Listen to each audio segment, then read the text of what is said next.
Hello, everyone. Welcome back to the rationalinvestor.com's, what is this? Top 100 crypto review. We've been doing this show for a year or two. I never get the name right. And that's half of the intro. What the hell are we calling this damn thing? I want to make sure the YouTube page is running now because quite often I'll screw this up. And I don't see that YouTube page updating, so I wonder what I'm doing wrong. Oh, wait a minute. I don't see that YouTube page updating. Hey, there it is. So I wonder what I'm doing wrong. Oh, wait a minute. I don't see. All right, so it looks like we got that up and running. I don't even know if anybody's even here or not. If you are in the lounge over there on YouTube, say a hearty hello. And then that way at least we know we have somebody. I've been a bit sloppy posting these of late, to be honest with you, but I think we got it arrived on time. Hey, there's Adam. There's Paul. Well, it's good to know Paul's here because Paul's in the call with me. Hello, Paul. Are you there? Hello, good morning. Yeah, I'm here. You're talking to yourself.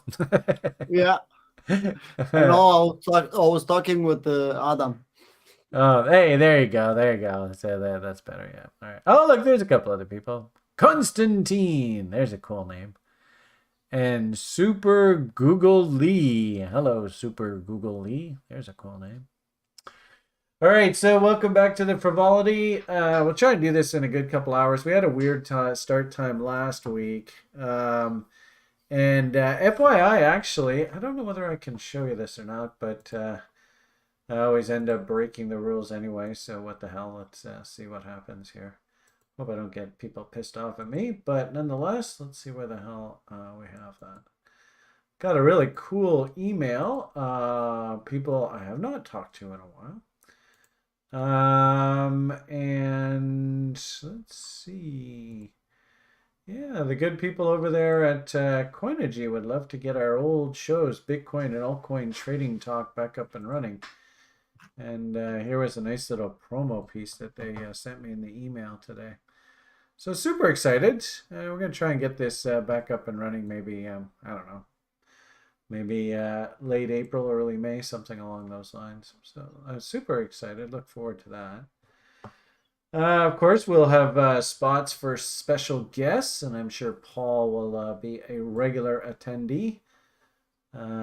Giving all the good people his words of wisdom. If I'm not mistaken, I think Paul now has been you jumped through a pretty big hoop somewhere in trading world land, and now you are a funded trader with a prop firm now too, eh?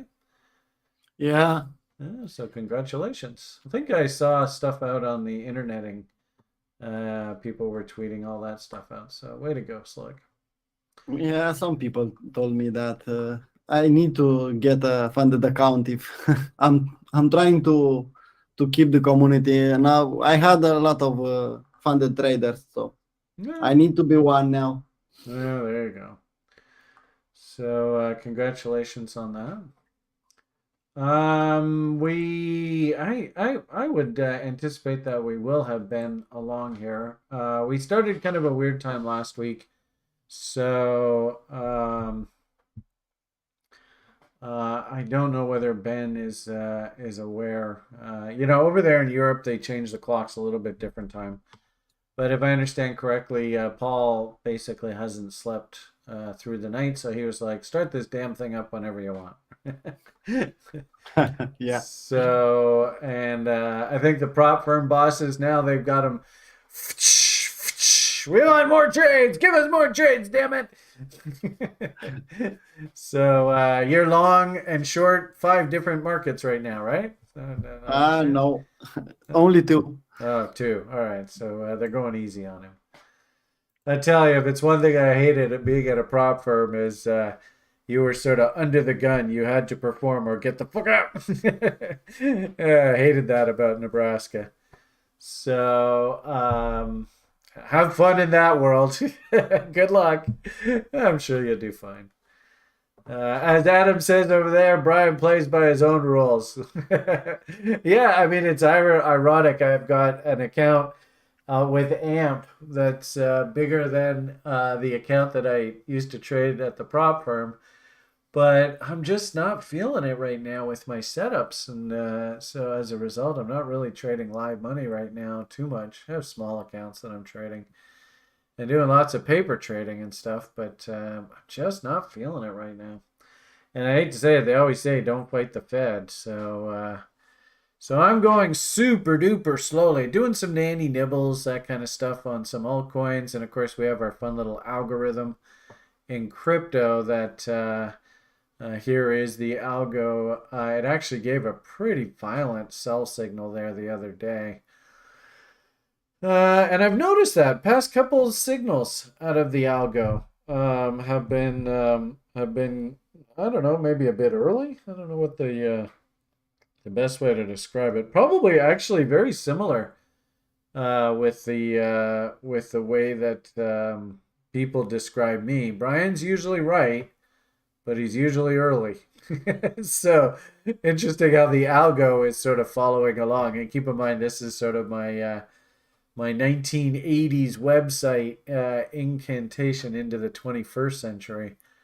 So it wouldn't surprise me actually if it very closely reflects my personality and my trading style, if you will. And it was the one request that I had of Sjord when we did this website experiment is, can you help me bring my 1980s website into the 21st century? So there it is, folks. And if anything, if there's any sort of underlying message of this market, it's ironically enough, like this is a crypto page that we specifically have on the dashboard, which outlines both crypto exchange, sort of the proxy, the breadth of the market. And we also have Kraken on here. We used to follow Trex, but Trex and they kind of ruined their karmic feel for me, so I'm not really a fan of Trex anymore. But we also have the crypto top 30, and that's basically what this list is by market cap, the biggest 30 names in crypto. And I really like this as sort of like an index for the bigger names. And if you actually look at crypto's performance just on a raw price basis, yeah, I'll tell you, there's a bit of red on the screen here today. I guess the day has closed. But even overnight session, well, actually, it doesn't look too bad right now.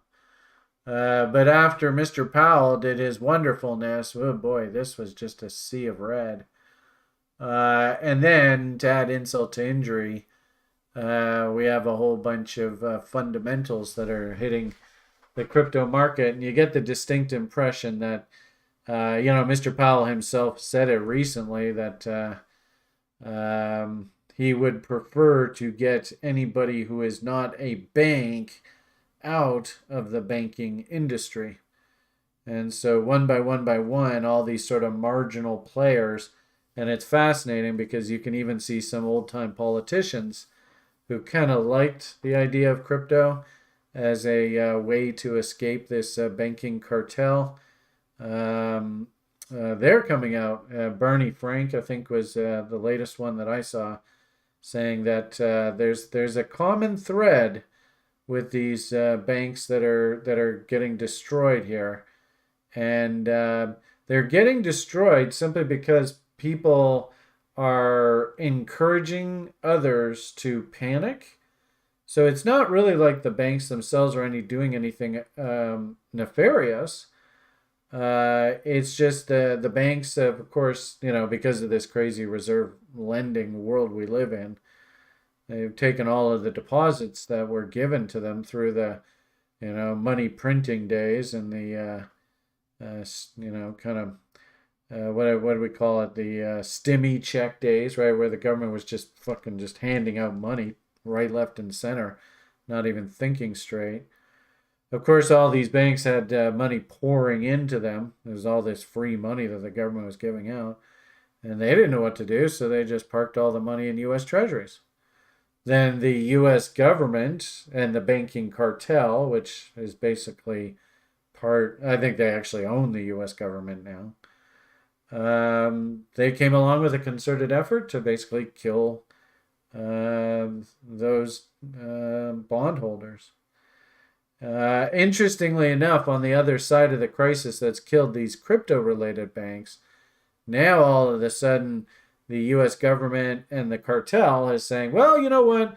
We'll set aside a certain amount of money, and a lot of people in the marketplace have interpreted that as more burr, but I don't really think it is. But we'll set aside a certain amount of money, and anybody who needs to borrow against that fund can use the face value of the bonds that they bought um, as collateral, not the actual market value. And that's actually what's killed all these regional banks and stuff, is just like good suckers. They were encouraged to go buy U.S. Treasuries, and this exchange traded fund is a really easy way to see these U.S. Treasuries. And, through the whole damn Jupiter Saturn cross, if it's one thing all of you have to learn from this, please, you have to learn that every time you see one of these Jupiter Saturn cross, and the good thing is, next one doesn't come along for another I guess a good 15, 20 years. So you'll all be my age by the time you see the next one. But you have to remember this, that basically there will be a market. And in this particular case, it was the U.S. Treasury market that was just on an absolutely unstoppable. This is a weekly price chart. If we make this percentages, this market, bonds, of all things, bonds, basically doubled in value into that big celestial event. Is it the dog that the tail that wags the dog, or is it the dog that wags the tail?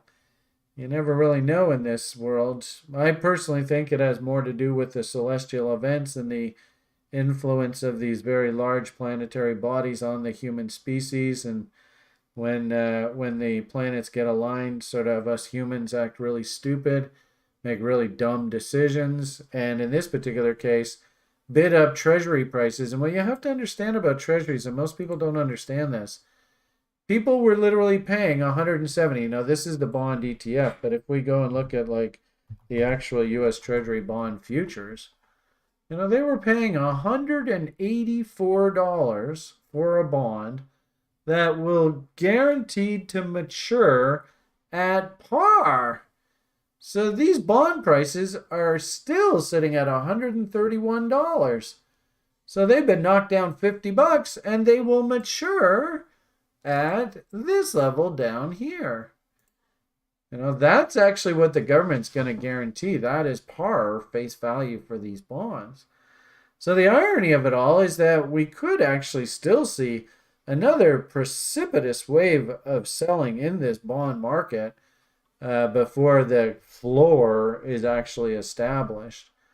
And, like I said, through the whole stimmy check and all that craziness market, insurrection, the sickness made up or intentional, whatever the hell you want to call it, massive shift in global geopolitics, everything, all right around this damn Jupiter-Saturn cross. And in this particular case, it was Jupiter-Saturn-Pluto, and they called it like a Pluto return, if I'm not mistaken.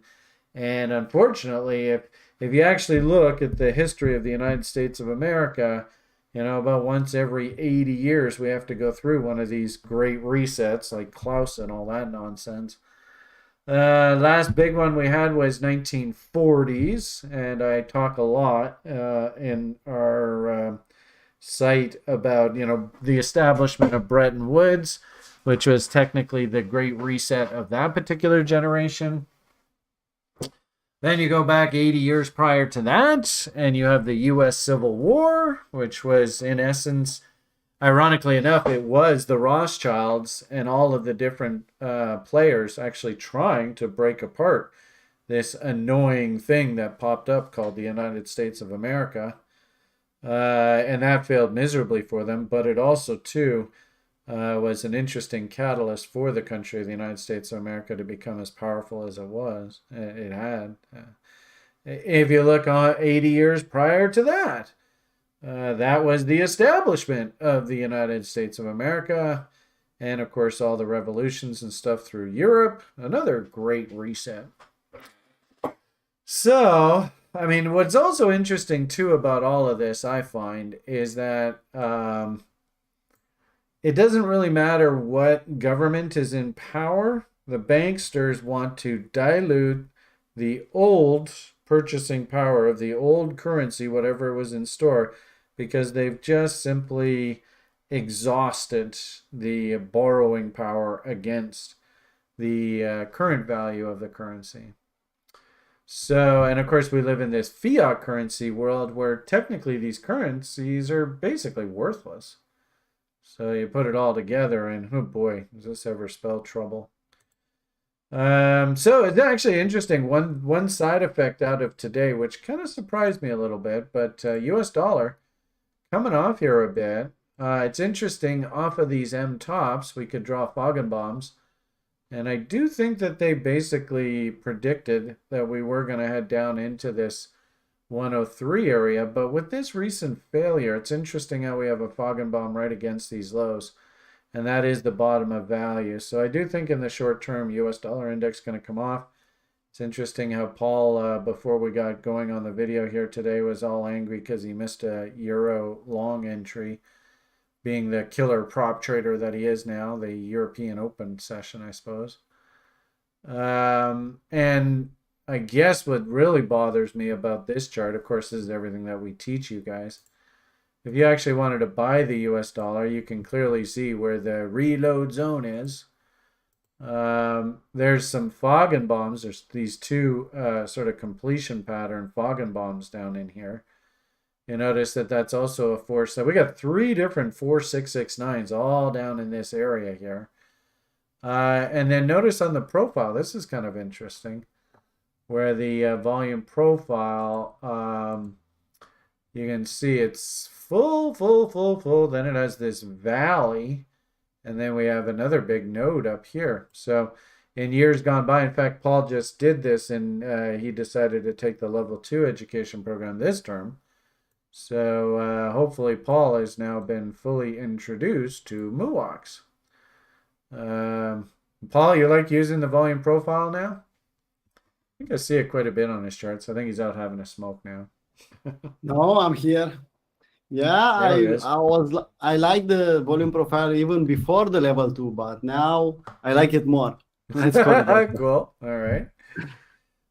So the point of the matter here is you can see this profile looks kind of empty in here. That's a little bit disturbing.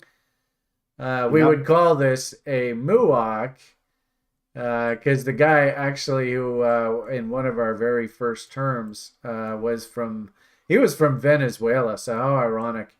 Everybody used to make fun of Venezuela about how their currency was worthless. And of course you saw the social disaster that happened there.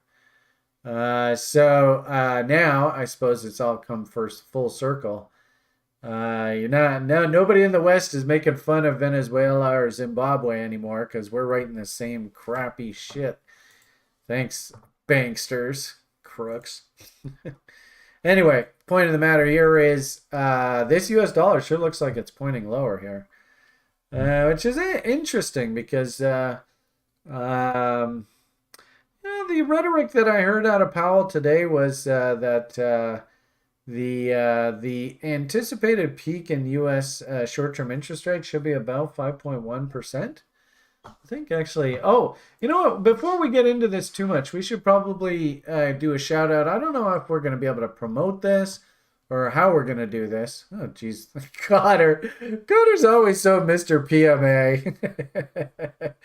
Earlier on today, he goes, call me crazy, but I think, and I said, fine, you're crazy. Anyway, we just made the official move to Discord. Whoa! So, we're finally getting rid of that damn, hey, there he is. Cotter, I think, was cut from the same bolt of cloth that I was. We seem to be somehow related in some previous life or something. Anyway, we were using this Rocket Chat engine for the longest time, but you can see we've We're moving to Discord. We're making the official announcement. So if you are a TRIer and you're watching this, or a prospective TRIer, and one of the things that's pissed you off about TRI for a long time, because it's, like one of our principals, Julian, absolutely hates this rocket chat. So bottom line here is we are finally making the move to get the hell out of this damn rocket chat and get over to Discord, and everybody's all super excited about it. So anyway, we are chit-chatting away on Discord, but yeah, interesting here. U.S. is saying that their rates should be peaking at about 5.1% this year. So we're getting close to the end of this interest rate cycle. So it does kind of make sense. We are hearing, of course, the Europeans are dying 1,000 deaths with all this crazy-ass inflation. And, of course, the banksters, I get the impression that because the U.S. dollar is sort of the base currency of this whole fiat system, U.S. rates have to be higher than everybody else. So, U.S. rates never went negative. Europeans were able to go to negative. U.S. kept a premium over the euro and the Europeans, so that spread. The Americans and the American banksters, being the lender of last resort, were making money.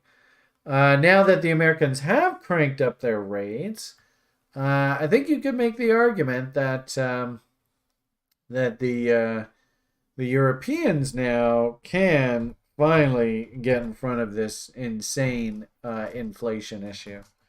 So, of course, Sjord over there in the Netherlands, he doesn't want to hear that. But I wouldn't be surprised if this, mind you, it's not really the best trade location here today to take a trade. But I wouldn't be surprised if this euro actually catches a bit. This might be like a bullish bot in the making. It's interesting how Paul, I mean, it's an aside, not really crypto related, but Paul was saying that he's in the gold market, and I see the gold market jumped up handsomely here overnight.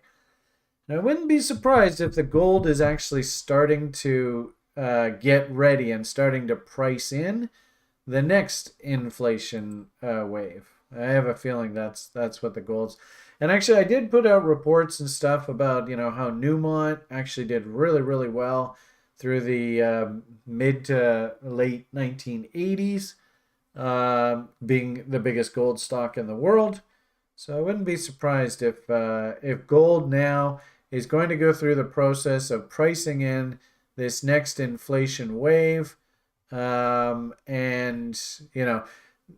gold will price it in. Because, I mean, if you think about it, gold, the irony of it all is I remember when gold, not that long ago, when Liam was born, gold was, oops, what have I done here?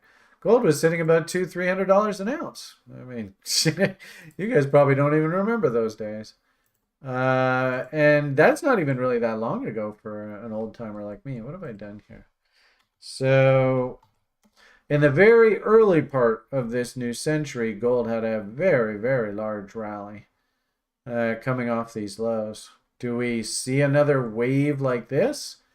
That's like, geez, that's almost that's almost a tenfold increase. I mean, maybe we need a bit more consolidation, but I thought the interesting comparison was Newmont. Mind you, we're not really talking crypto, so I should probably get back on topic. Paul's going to go have a smoke. So there is what I wanted to show you about Newmont. So there's the late 1970s. Had a big run up in the 1970s, but that was nothing in comparison to what happened in the early 80s. And I get a funny feeling you're going to see a similar situation here with the gold market.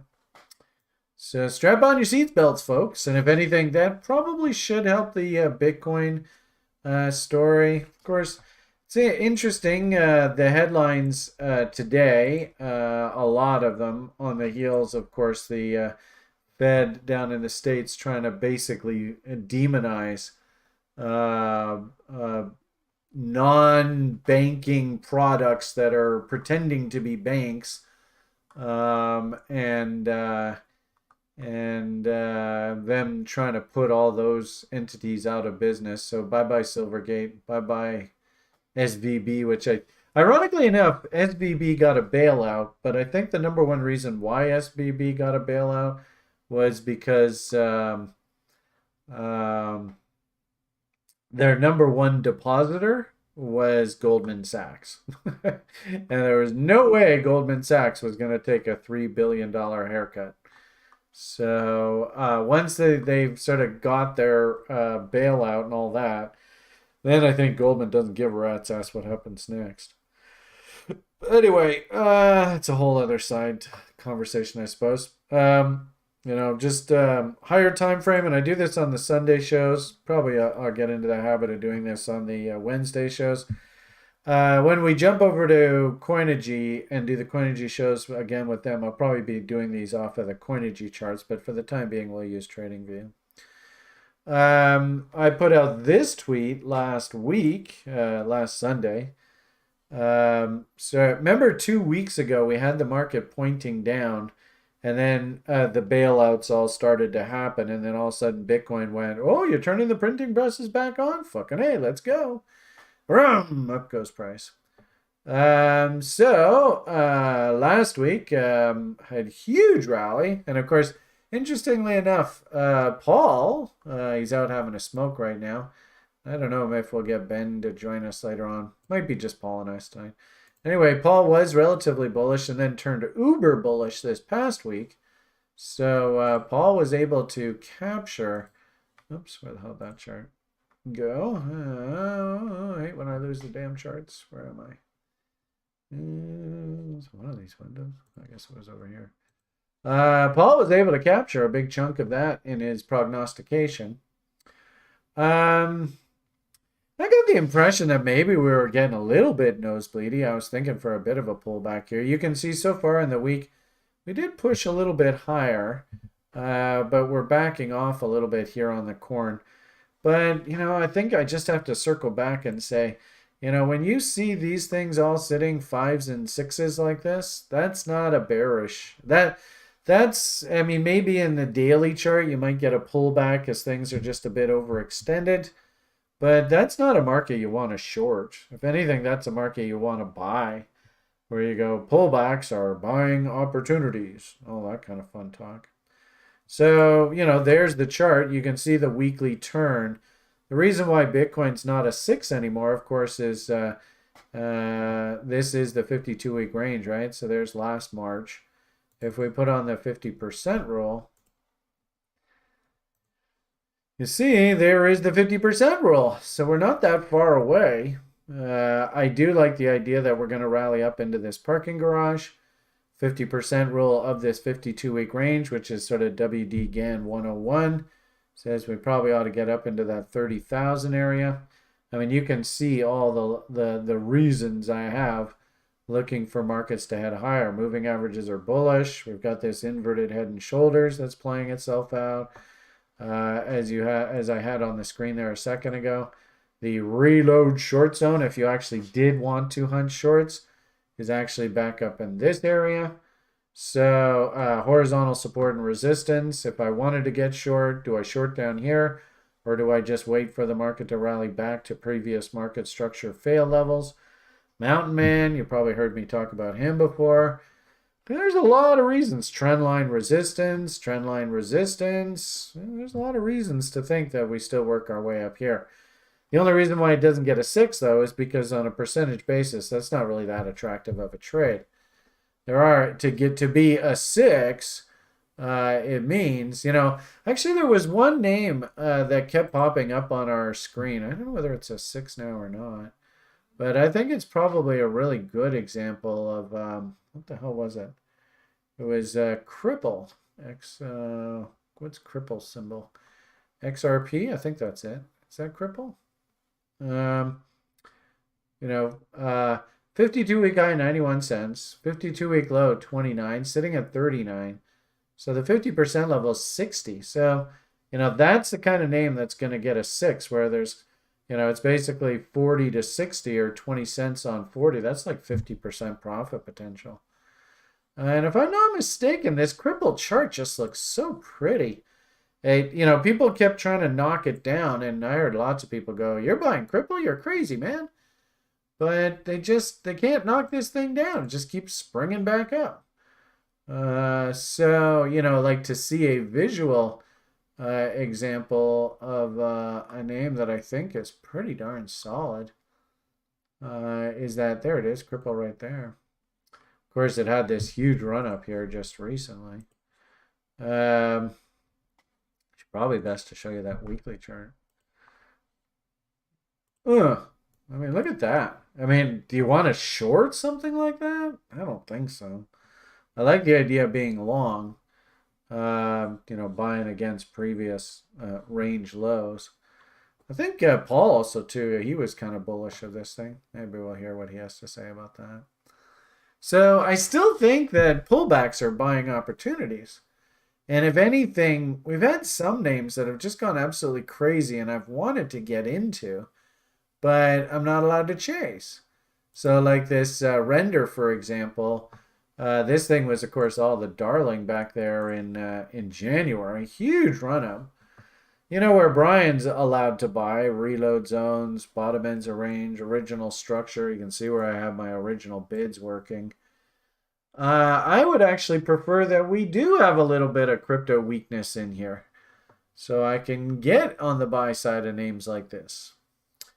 I would say, though, some of the sort of meh kind of suspect names, especially if you start hearing the SEC is going to start coming in and try and shut you down and Wells notices and the whole damn thing, you might find that those names are going to run into a bit of difficulty here. So I did go and pick up a little bit of this sushi just off the bottom of the range. Nanny, nibble, little old lady, that kind of idea. It's interesting how they're like trying right now to create like a legal fund to defend themselves, blah, blah, blah, blah, blah. I would just simply say from a little old lady's perspective, I'm happy to go in and pick up a little bit of this at the bottom end of the range. And if I have to sit here through 2023, well, so be it. So that's sort of my commentary on the broader crypto market. And then, of course, like I said, with Bitcoin, I don't really necessarily think this is a short. I think that this is, if we can get dumps back into these moving averages, you really want to try and hunt long setups. I think I had shown this image on the weekend show as well. This is kind of like the daily image, and I'm really worried, especially with the way that these regulators are acting, like that bald guy over at the SEC. I was kind of thinking that we might carve out some sort of M on top of this trend line, which is very typical failure pattern on big megaphone tops, as it actually goes through the top, then it comes back, then it carves out an M, and then all hell breaks loose. And I have a funny feeling this is going to be on some sort of, the U.S. government is officially suing Binance. Or, it's interesting, back in the 1930s, the U.S. government actually, like, quote unquote, confiscated everybody's gold and basically said, if you're a U.S. citizen, you must turn it in at a very, very low price. And then all of a sudden they let it float, or they were even letting the Europeans come in and buy it at that really, really low price. And then overseas, the gold market was trading at normal levels, and it was just a huge premium. They made just a fortune. But remember, unfortunately in this world, I think that the central bankers of Europe, the Rothschilds, you ever heard of that name before? Charlie over there in England, I bet you, I don't know whether you've ever seen those funny memes and stuff that I've put out about Charlie now's the king of England, and he's like, we're taking America back, right? So I actually wouldn't be surprised if that was actually a concerted plan by the Europeans to kind of bankrupt the United States of America, and basically they've done that over the past 70, 80 years. Yeah, so there you go. Merry Christmas. Anyway, with regard to Bitcoin, I'm leery. If we can, and I've sort of said this to you guys before, very dangerous to take a trade on a trendline break like this. If we can go in and put in W's and give me like 3 higher lows to work with, all right, I'll get back in on the long side. I do find it interesting, of course, like I showed you earlier, that our crypto breadth indicator it actually got overbought here, and flashed a sell signal. So I'm actually quite comfortable just letting this pattern sort of develop here. Ironically enough, the market is now below where the algo signal came in. So if I'm forced to go and buy the Bitcoins back, well, fine. I suppose I can live with that. Um, but I actually would prefer, I mean, I'm a bull by nature. Of course, I'm long. So I would prefer that we just go sideways and get ready for a new leg higher. And I suppose what's one of the main reasons why this thing has rallied? There are people on the site that are passing around these kind of images. This is a replication of how the U.S. financial crisis of '08 played out. I don't know whether you can see that on YouTube or not. It might be a bit blurry. Anybody's a TRI member, you can come on the site and get this. Let's see if I can zoom in a little bit. There you go. So, and it's interesting that some people are sort of suggesting that maybe we're right here right now. I don't know. It's going to be tough, but I wouldn't be surprised if there's more crisis in the banking industry. That ultimately, the Fed's raised rates. Interesting how the Fed said that they're not going to change anything with regard to interest rate policy right now. They're going to monitor the situation. What I am hearing out of the banksters is that they fully expect that all of this bank crisis is going to tighten up lending standards and make it very difficult for Joe Sixpack, you and I, to actually get loans. So what I heard out of Jerry today was, in a weird sort of way, they did want to keep raising rates to actually break something in the economy. They have broken it. They expect, and this is an interesting break because this break was actually targeted right at sort of the Silicon Valley venture capital crypto arena. So they got exactly what they wanted. And of course, they put a whole bunch of stuff in place to sort of defend everything that's not related to that. So, lending functions and all that kind of stuff. Big money center banks, they don't have anything to worry about. And I hate to say it, but I think this plays perfectly into the cartel's plan, which is kind of a shame, but that's the way it goes. So we've talked about what 2023 is going to look like. Interestingly enough, because Bitcoin, like I never hear any of these banksters or anything badmouth Bitcoin. Never. Which, of course, leads me to believe that, I fully believe this, that I think it was them who created Bitcoin. I mean, Al Jerry used to work for Bush Sr. He was, at some point, Jerry stood there at attention and saluted Bush Sr. on a daily basis. So you don't tell me that maybe Jerry's in on this whole Satoshi Nakamoto thing? I mean, the coincidences are just too much. And I've always said that I believe that Bitcoin was a pet project of the CIA and all of the cronies that basically raped Washington. So this is why I think that SVB got the bailout, because Circle was the biggest depositor in this Silicon Bank by a mile. I mean, look at the difference. $3.3 billion relative to the next biggest one was $487 million. So who is Circle? Well, Circle is owned by Goldman Sachs. So what a surprise they got the bailout. Not. I mean, it's just so blatantly. It's stunning how corrupt this system really is. It's absolutely stunning. It is interesting too, if I'm not mistaken, I think FA is coming on the daily brief. I think that's coming Thursday to chit chat with Julian. He's been posting a lot of cycle charts, and interestingly enough, the cycles have not been positive of late for Bitcoin. This is one of the reasons why I was thinking the market was going to head down, because a lot of cycles were negative, but there was one more move to the upside before all that kicked in. Anyway, what I wanted to show you was, this is basically what I'm thinking 2023 is going to look like. Question ultimately is, where the hell are we on this damn thing? But I think it's a lot of back and forth, back and forth, back and forth. Maybe we just came out of here. And now market moved up to new highs, and now it's starting to melt down. I don't know. I think this is where we are, but maybe it's more like over here. I don't know. And we are getting kind of late in the season, right? We're actually into the end of March now.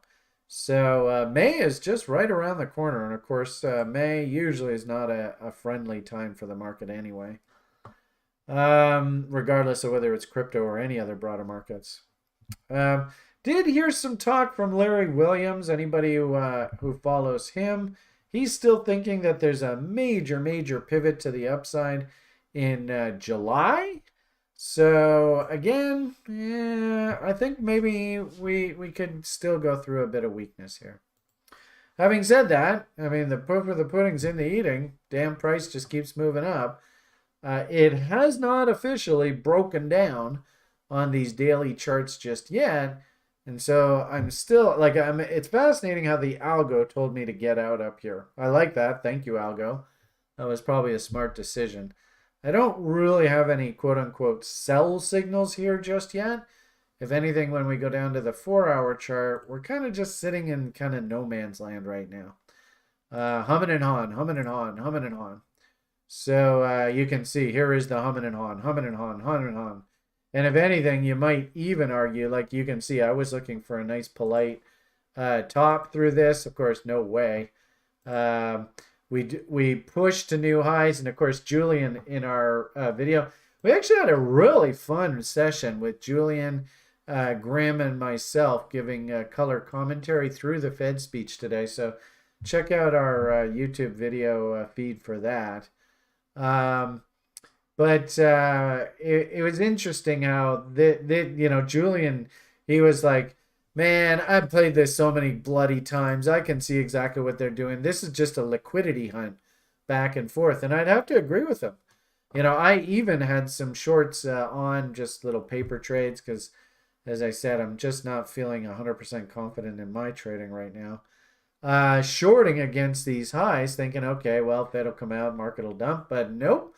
They had to have one more FU, clean out the liquidity pools, all upside, exactly what Julian suggested, and then kaboom!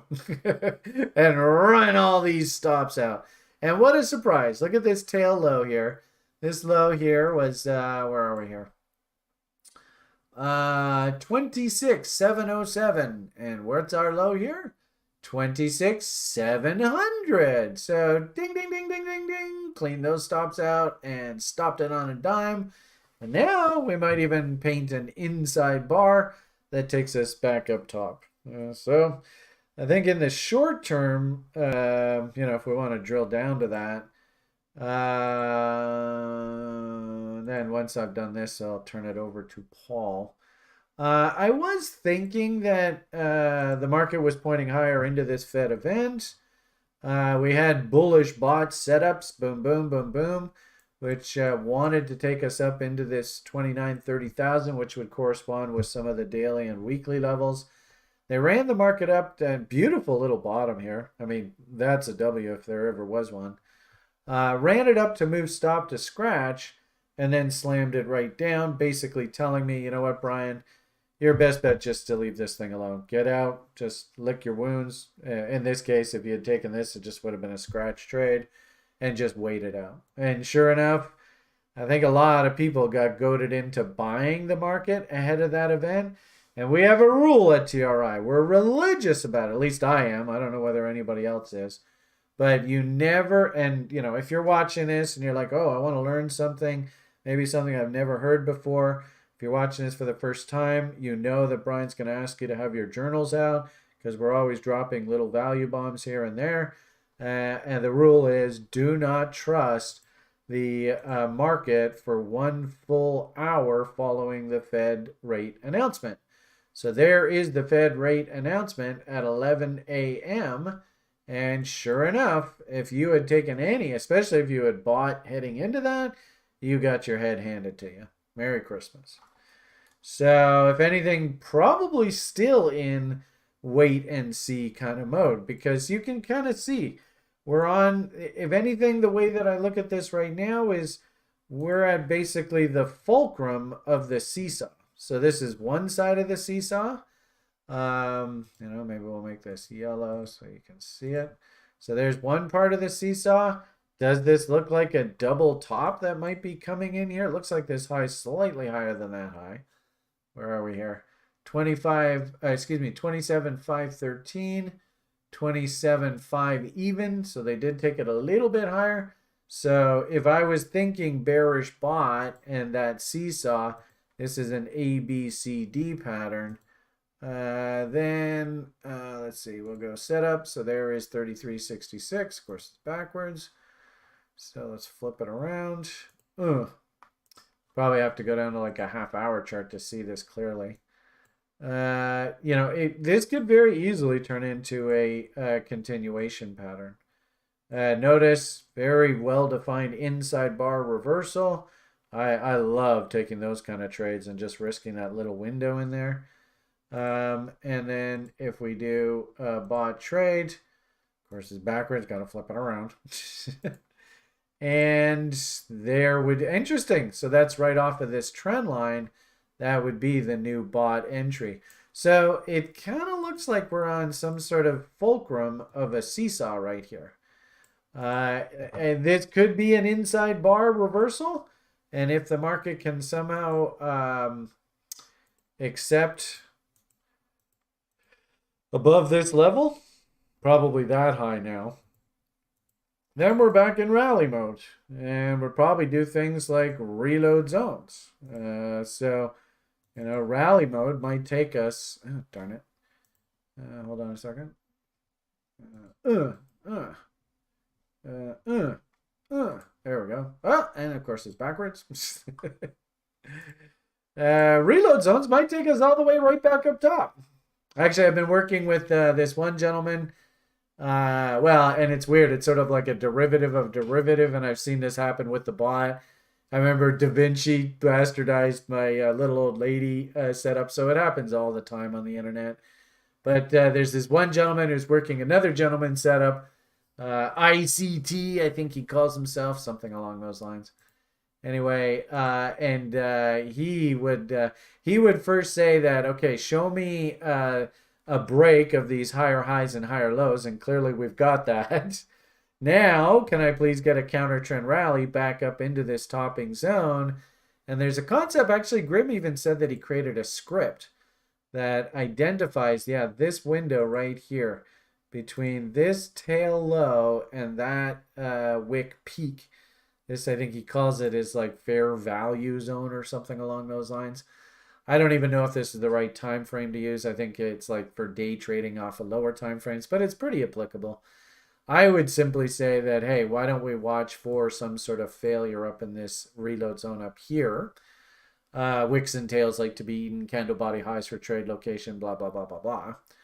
But that's assuming that this thing can hold these lows. We might just roll over here, and the downside objective is down there at about 25 and change, which I actually think would be playing along the lines of that daily chart and the megaphone and what I would expect there. So anyway, never a dull moment. Off of the lower time frames, I am watching for whether we can resolve back up into this reload short zone, which might set up a really pretty short trade. That's this. If this is a double top, that counter trend rally would be up into that area, candle body highs for trade location.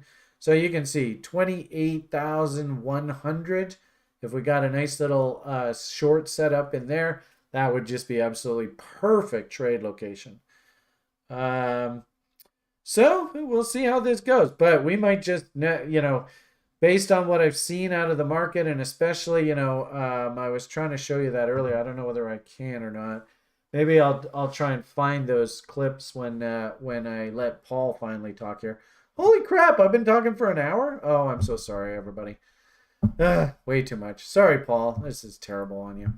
I'm only supposed to talk for about a half an hour, so I kind of screwed that up. Sorry, everyone. Anyway, I think you got a pretty good idea of what I'm expecting out of the market. I hope that wasn't too confusing. So let's see. Paul, how many cigarettes have you had so far? Just one. Well, maybe it's time for another one. Anyway, I do see that Ben joined us. So Ben, Yep. how you doing this fine evening, sir? G'day, guys. Doing good. Excellent. Good to Sorry, hear. I'm a little bit late. No big deal. Remember, we started an hour later last week. If anything, we wanted to start an hour earlier so Brian could rant for a little while. Right. Not really doing it justice. In fact, probably most people here are like, Brian, I hear you all the time.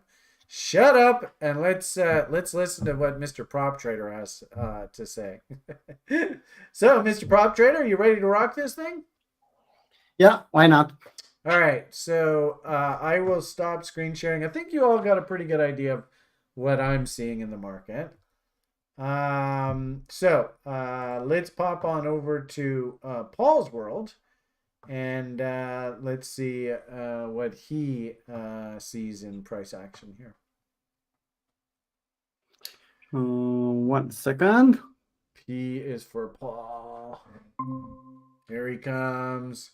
Okay, so I have to maximize the screen here. You can see, using these Hangouts, it just gets so shrunk down. Let's see if I can do this. If I hit that button, I think this is the right button. Boom! Hey, there we go. Awesome. All right, so there you go. Paul's ready to do his thing. Tell us what's on your mind, sir. Not too much, but as usual. So I recorded episode 11 on weekly crypto review. We talked about some altcoins, some levels on long term. On long time frame, very long time frame, 12 months, you can see we are above 61.8, so not dollar cost averaging anymore. Yeah, it's a bit too high for my taste. So on that plan, I'll just sit on the sidelines and I'll wait to get back in the long reload zone. I'm still thinking it's possible to get 14K Bitcoin on the overall, maybe at the end of the year. Let's see what will happen. Okay, weekly chart on Bitcoin. We closed above 25K. We spoke about last week. We are just a bit below at that time. Now we closed the weekly candle above 25K. That's nice. And now we're just, maybe we'll retest that 25K if we look at the weekly chart. Nice close. I like that, but it's a bit too far, too fast, too big, this candle. And what I saw on weekly chart, and I don't like, maybe some of the weekly chart, let's see, on daily chart. No, on daily chart, I saw that. So weekly chart, nice, bullish, you can see. Higher highs, higher lows now. Higher highs, higher lows. We're starting to put some, a trending market, but I'm not convinced yet. What I like to see in the market, every time I see a breakout from a range, I'm assuming it's a fake out. Why? Because it's more profitable for me. Because the market is ranging 60 to 70 or 70 to 80% depending on the market. Okay, Bitcoin on the daily chart. Inverted head and shoulder confirmed. You can see this one. Yeah, really nice. Up 38.2 from this move. You can see just tagged the 38.2. And now we're backing off. What I'm thinking for a long idea, I'm thinking a retest of the neckline. Yeah, maybe even a bit lower. 25, 24, something like that. I don't think we'll get in the long reload zone, but a pump chaser zone could be a nice one. For a short idea on daily chart, my first area it's 29, 30K for hunting shorts. And after that, if we'll go up above this level, 35. That's the target for the inverse head and shoulder. Just my 2 cents about this one. Yeah, but when I'm looking at the indicators, you can see this is the move up, the last move up. And if I'm looking at the OBV, you can see something interesting. We have divergence in OBV and a fucking confirmed EM, and even a bearish retest on this EM. That's just OBV. It's still positive, but look at this. I don't know. Look at the OBV. Just look at the OBV and look at the market. I don't think it's a good sign. Yeah, we can go higher. We can test 30K, but will be the last part of the move. Looking at the OBV, you can see some potential bearish divergence on MACD, but the strongest one is this OBV. I don't like to see a OBV like that.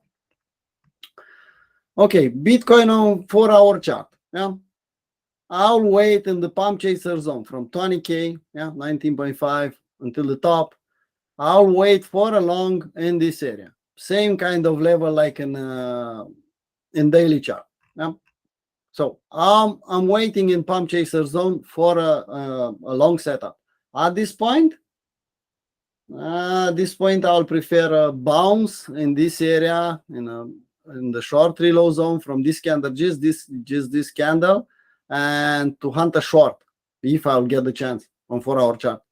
But for a long, first area of interest for me is pump chaser zone. Yeah, if we'll get there, we'll see. Okay, so in the community we have Stefan, and Stefan became a really good trader, and he saw a nice pattern. He likes to trade power of 3 or something like that. I'm not too familiar. And he just said, this is just a liquidity grab. You can see it's a fake out. Let's put a trade here and let's take a short from the top. So I'm short with him from the top. I'm okay with that idea. Points a target. This trade points a target of 25, something like that. Yeah, I'm short, I'm in profit, so I'm okay with that idea. Bitcoin dominance on 4-day chart. On 4-day chart, you can see Bitcoin dominance. It's strong. It's really strong. I don't like to touch altcoins in this environment. Yeah, we are above 78.6. Yeah, we are above the first level of house.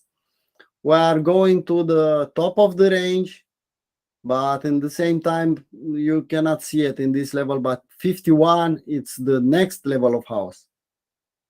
I don't see any weakness on higher time frame. Yeah, on the lower time frames, we have some weakness, but on daily and 4-day, weekly chart, no. Bitcoin is strong if you compare it with altcoins. So until I'll see weakness in this chart, I'm not touching altcoins. I'm just sitting on the sidelines. Okay, let's take a look at Ethereum versus Bitcoin. Yeah, these two is, I take my bias if I want to play altcoins from Bitcoin dominance and Ethereum versus Bitcoin.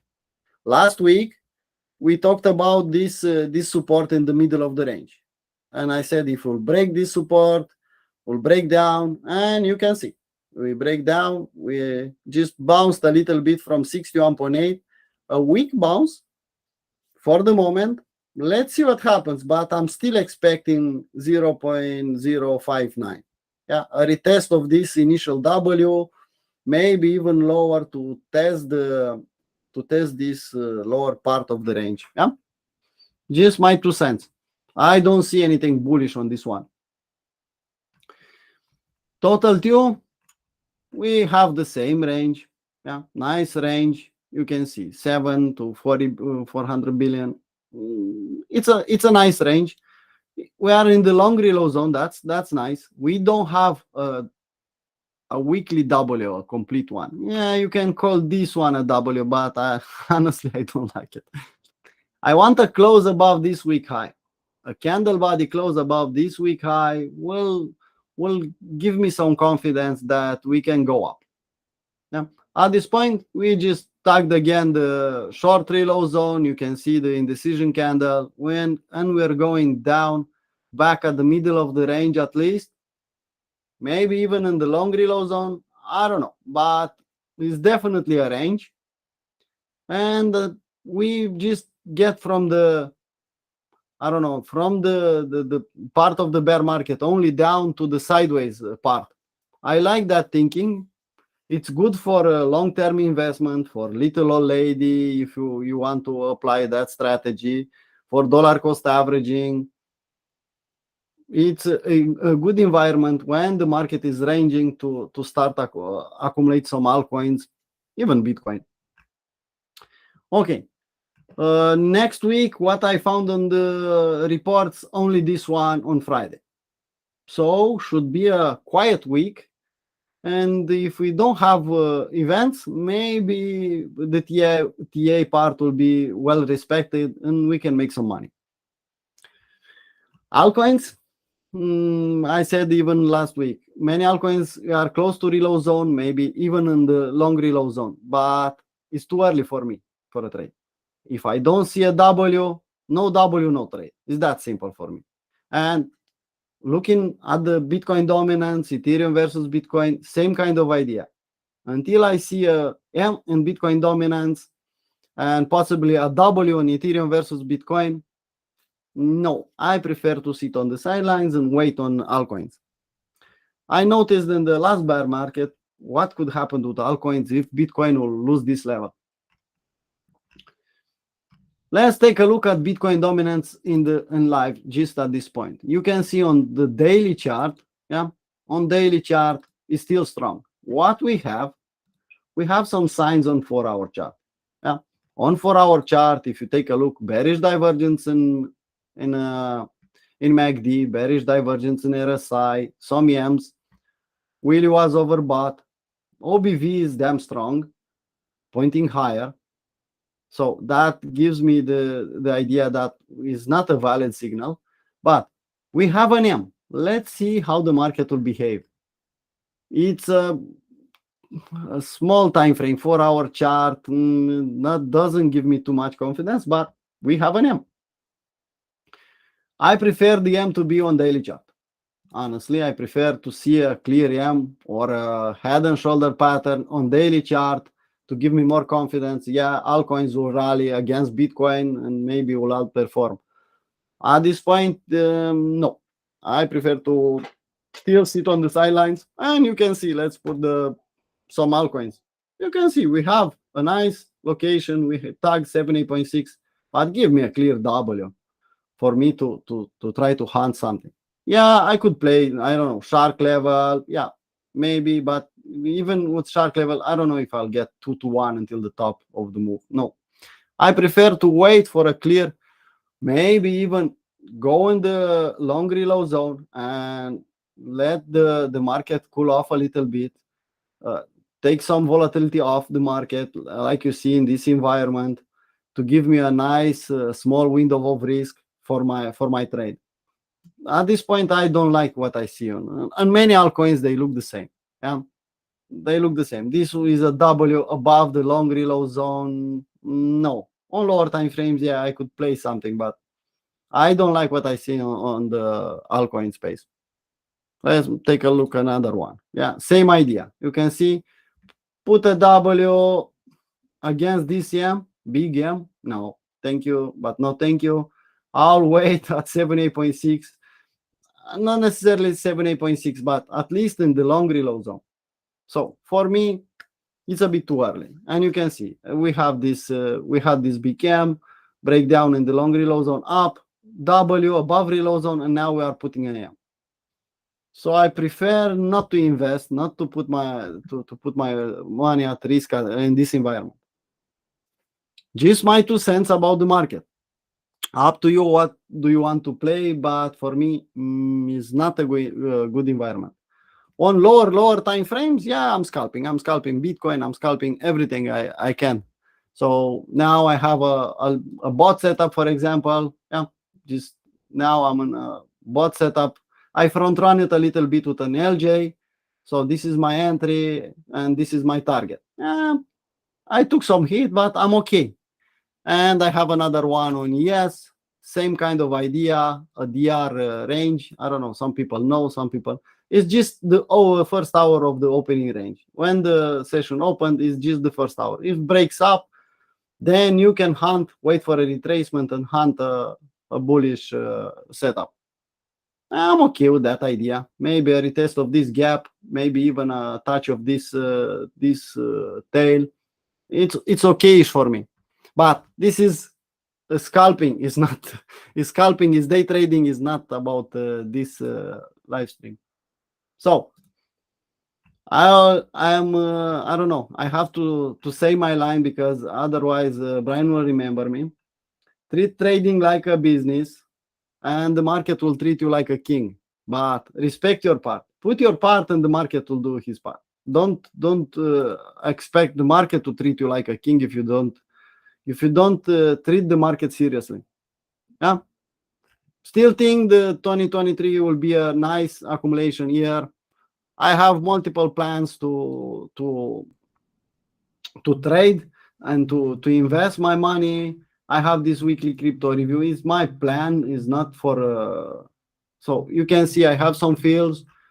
It's a combination between house levels, little old lady, and P cycle included in my plan. But I want lower levels so I could get some fields lower. Cool. You know what we should do though? We should give a shout out to Josh. Yeah, he sent me a message. He sent me something on Twitter. I send a shout out multiple times when I post this chat, but I didn't want to do that because the last message was a bit ugly, and I didn't want to tag TRI in such of with Dan Pena. So that was the idea in my mind. Because Dan Pena is speaking ugly usually, so I didn't want to tag in the same tweet TRIers with Dan Pena. All right, I'm not quite. Hopefully, I don't have anything bad to say about TRI. No, he's just he has a ugly mouth, or I don't know. He's okay. Just Josh went to great lengths. If you can put that Benner cycle chart back up on your screen. Yeah. So if you ever see this image that Paul's showing you here, this Josh went to great lengths to clean this image up, make it legible, make it so we can actually understand it. Because keep in mind, this image was produced like 200 years ago. And now it's like, if you Google search Benner cycle, Josh's image is the first thing that comes up. It's quite remarkable, but he doesn't get any credit for the work that he did. So anyway, I just saw that, and I think we should all give a collective shout out to Josh for making this. And you can see, I mean, it's like a core image of Paul's presentation every week. Yeah, so, yeah, exactly. I want to see this one. Josh and thank him for that image. And not even me. I'm not even part of it. This was Josh. I mean, it was. Yeah, nice work. It's really clean, and we can read this image. Yeah. So the point of the matter there is you see 2023 on the screen there.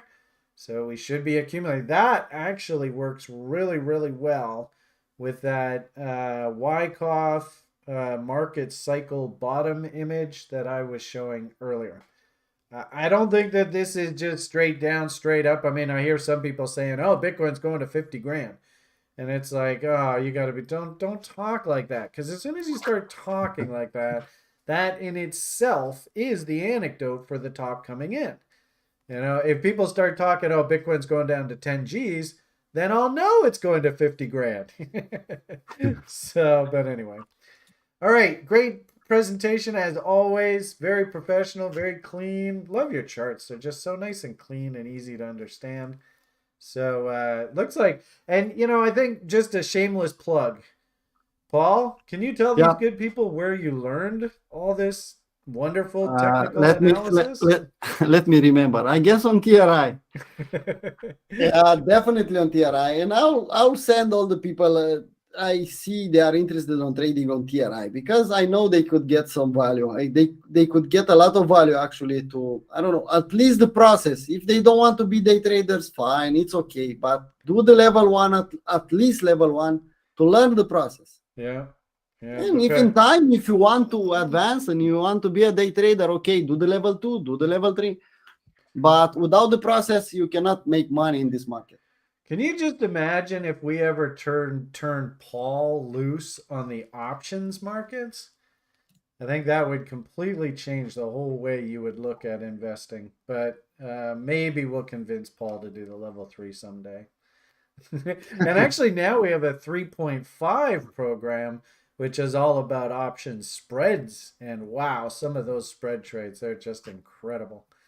But maybe one day we can get Paul to do those programs. But actually, I really like that image right there, because that is exactly what I was talking about with the MUOC earlier. Do you see Paul's volume profile there? And it's interesting there. You know, this is, and you often find this with traders, is that they'll actually come up with confluence. A whole bunch of traders will all look at a chart and see basically the same objectives. So I told you that the profile needed filling in, and notice where this is one of your partners, Stefan, you said? Yeah. Look at where their price objective on that chart is. It's basically right into that MUOC that I was telling you about earlier. And then I asked Paul, hey, so what do you think of this volume profile stuff? So, I mean, it's such a great testament that, you know, number one, if you can find 3 unrelated reasons to take a trade, you can probably find 4, 5, 6, and 7. Number 2, you know, levels are levels are levels. And whether you use volume profile, price gaps, moving averages, market structure, it's incredible to see how all of these things are also, you know, like that's an image, doesn't have profile on it. Now, why on earth would, now, not why on earth, but, you know, okay, fine. There's the trade setup from that perspective. It's for Twitter, so that's why he posted on Crypto Traders Arena Twitter. So he didn't put the indicators or anything. He put only the... Right. The point that I was just trying to make there was it was fascinating how I was talking to you guys earlier about downside objectives and oh, gee whiz, based on the profile. And oh, gee whiz, what a surprise how everything just sort of aligns. And, you know, it's interesting. Ben hasn't really said too much tonight, but can you go to that? Whoop, no, slow down. Go back to that image, right there. Can you put that? There you go. Is there, Ben, is there something about like a Benkoff check or something that would align with that price objective as well? I mean, hopefully everybody can see that. That's the definition of a Benkoff check. And Derek, wherever you are in the world, I sure hope you're watching this. Even if you're not, I'm gonna try and hunt you down and send you the image. We had a Stock Pickers Club meeting last night, and it was a lot of fun. And the big conclusion that we had out of our Stock Pickers Club meeting last night is you got to load up on the semiconductors here. So, and there's just some beautiful semiconductor names. And it turns out that one of Derek's favorite stocks, which I'm long, thank you, Derek, appreciate the profits, is a major semiconductor player. And it just reminds me, and every time I see Franklin Wireless, I always think of Derek. So I hope you're doing well out there in the world, Derek.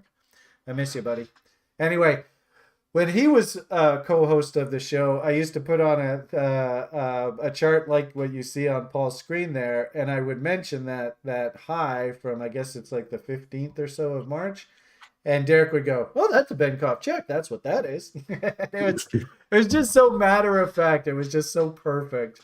So whenever I think of Benkoff checks, I think of Derek, and I think of Franklin Wireless.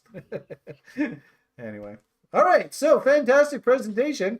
You know, one thing, it's interesting that we have Ben here because Ben's such a fan of Litecoin. And I don't know if anybody noticed, Litecoin rallied through that mess. And that's exactly what Ben was been sort of thinking, is that Litecoin's actually in its rally window right now.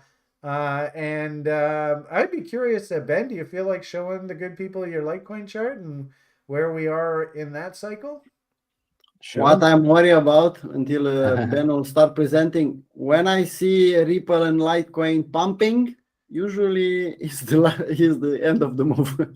I even posted on Twitter. A lot of people, they are so happy about Ripple pumping, and I said, don't do that. Don't do that. When I see people happy about you know what usually means. And look at this chart after that, where I post everyone was happy at 50 cents. I exit the market at 50 cents.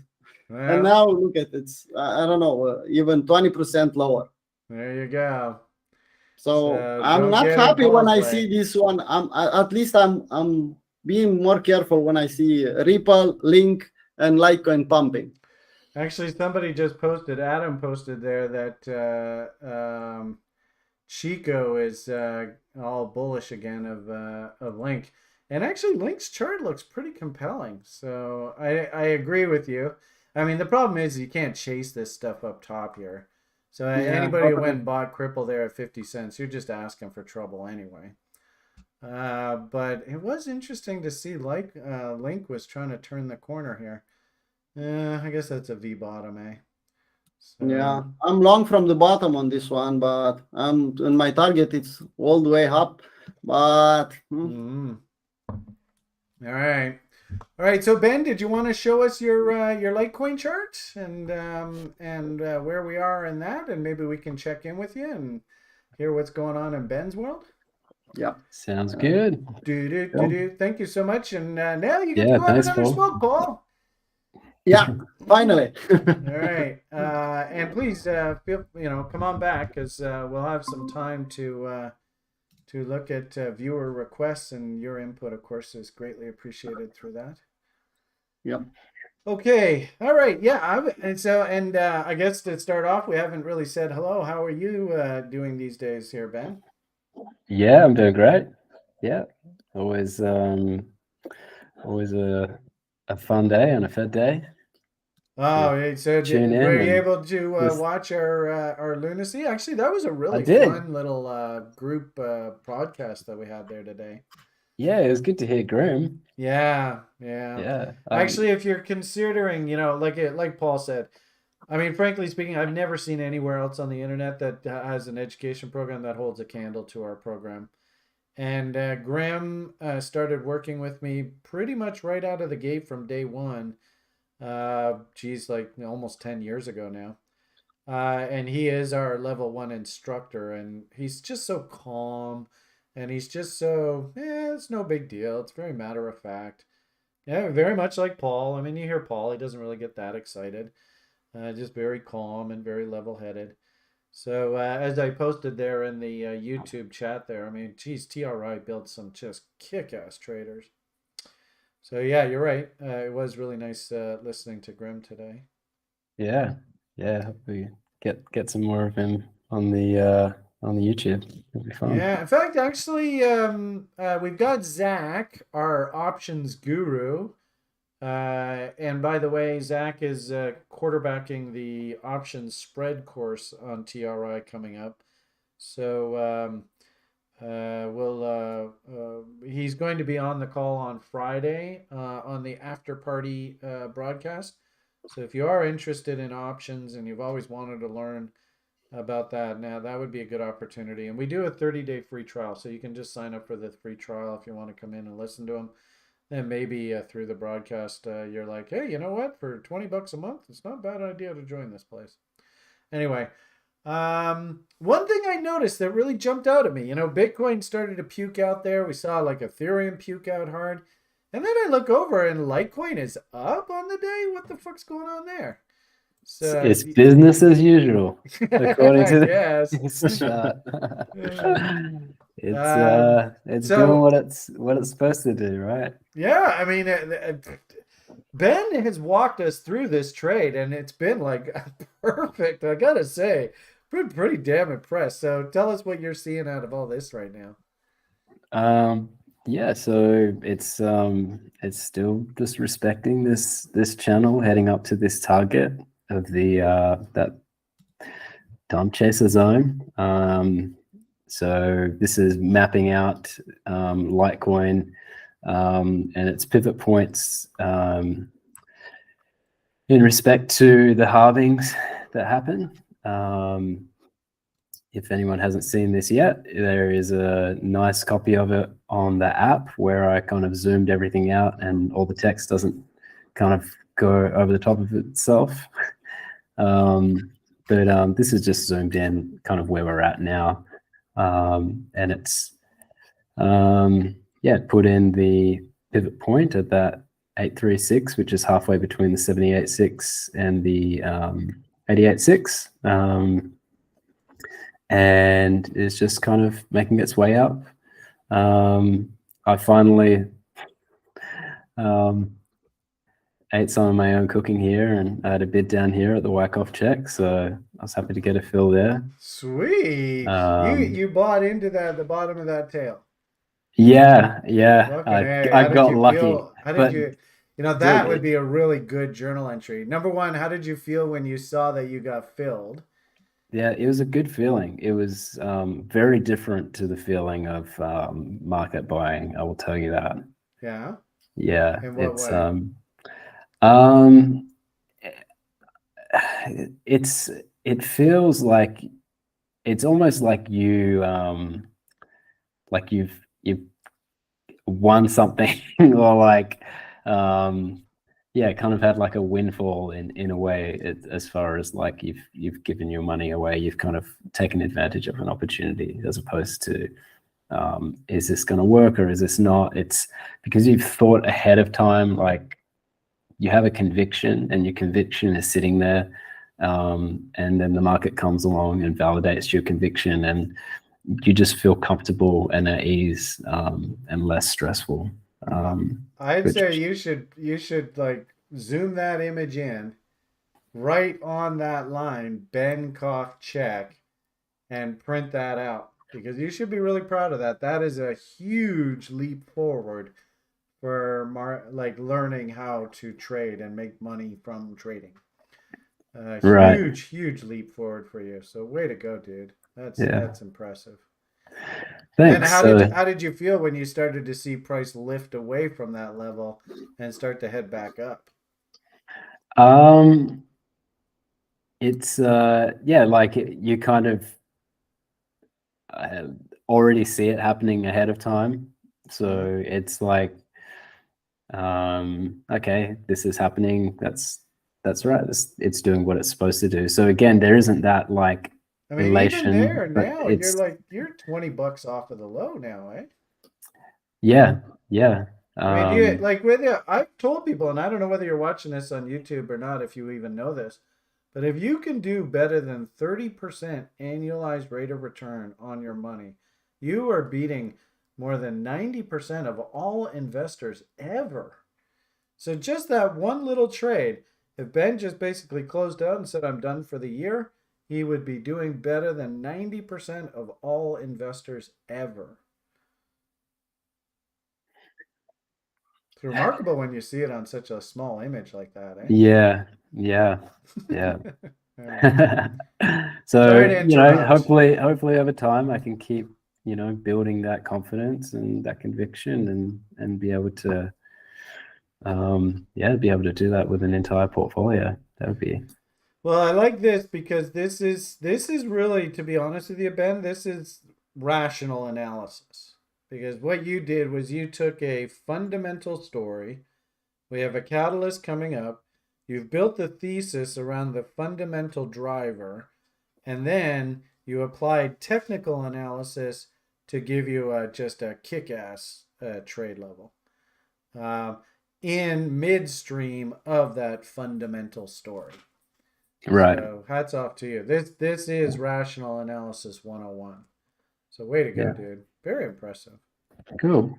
And we had talked a little bit about last week with Litecoin, maybe like what its significance is. I think we looked it up on CoinMarketCap, and just seeing how small the market cap is compared to Bitcoin.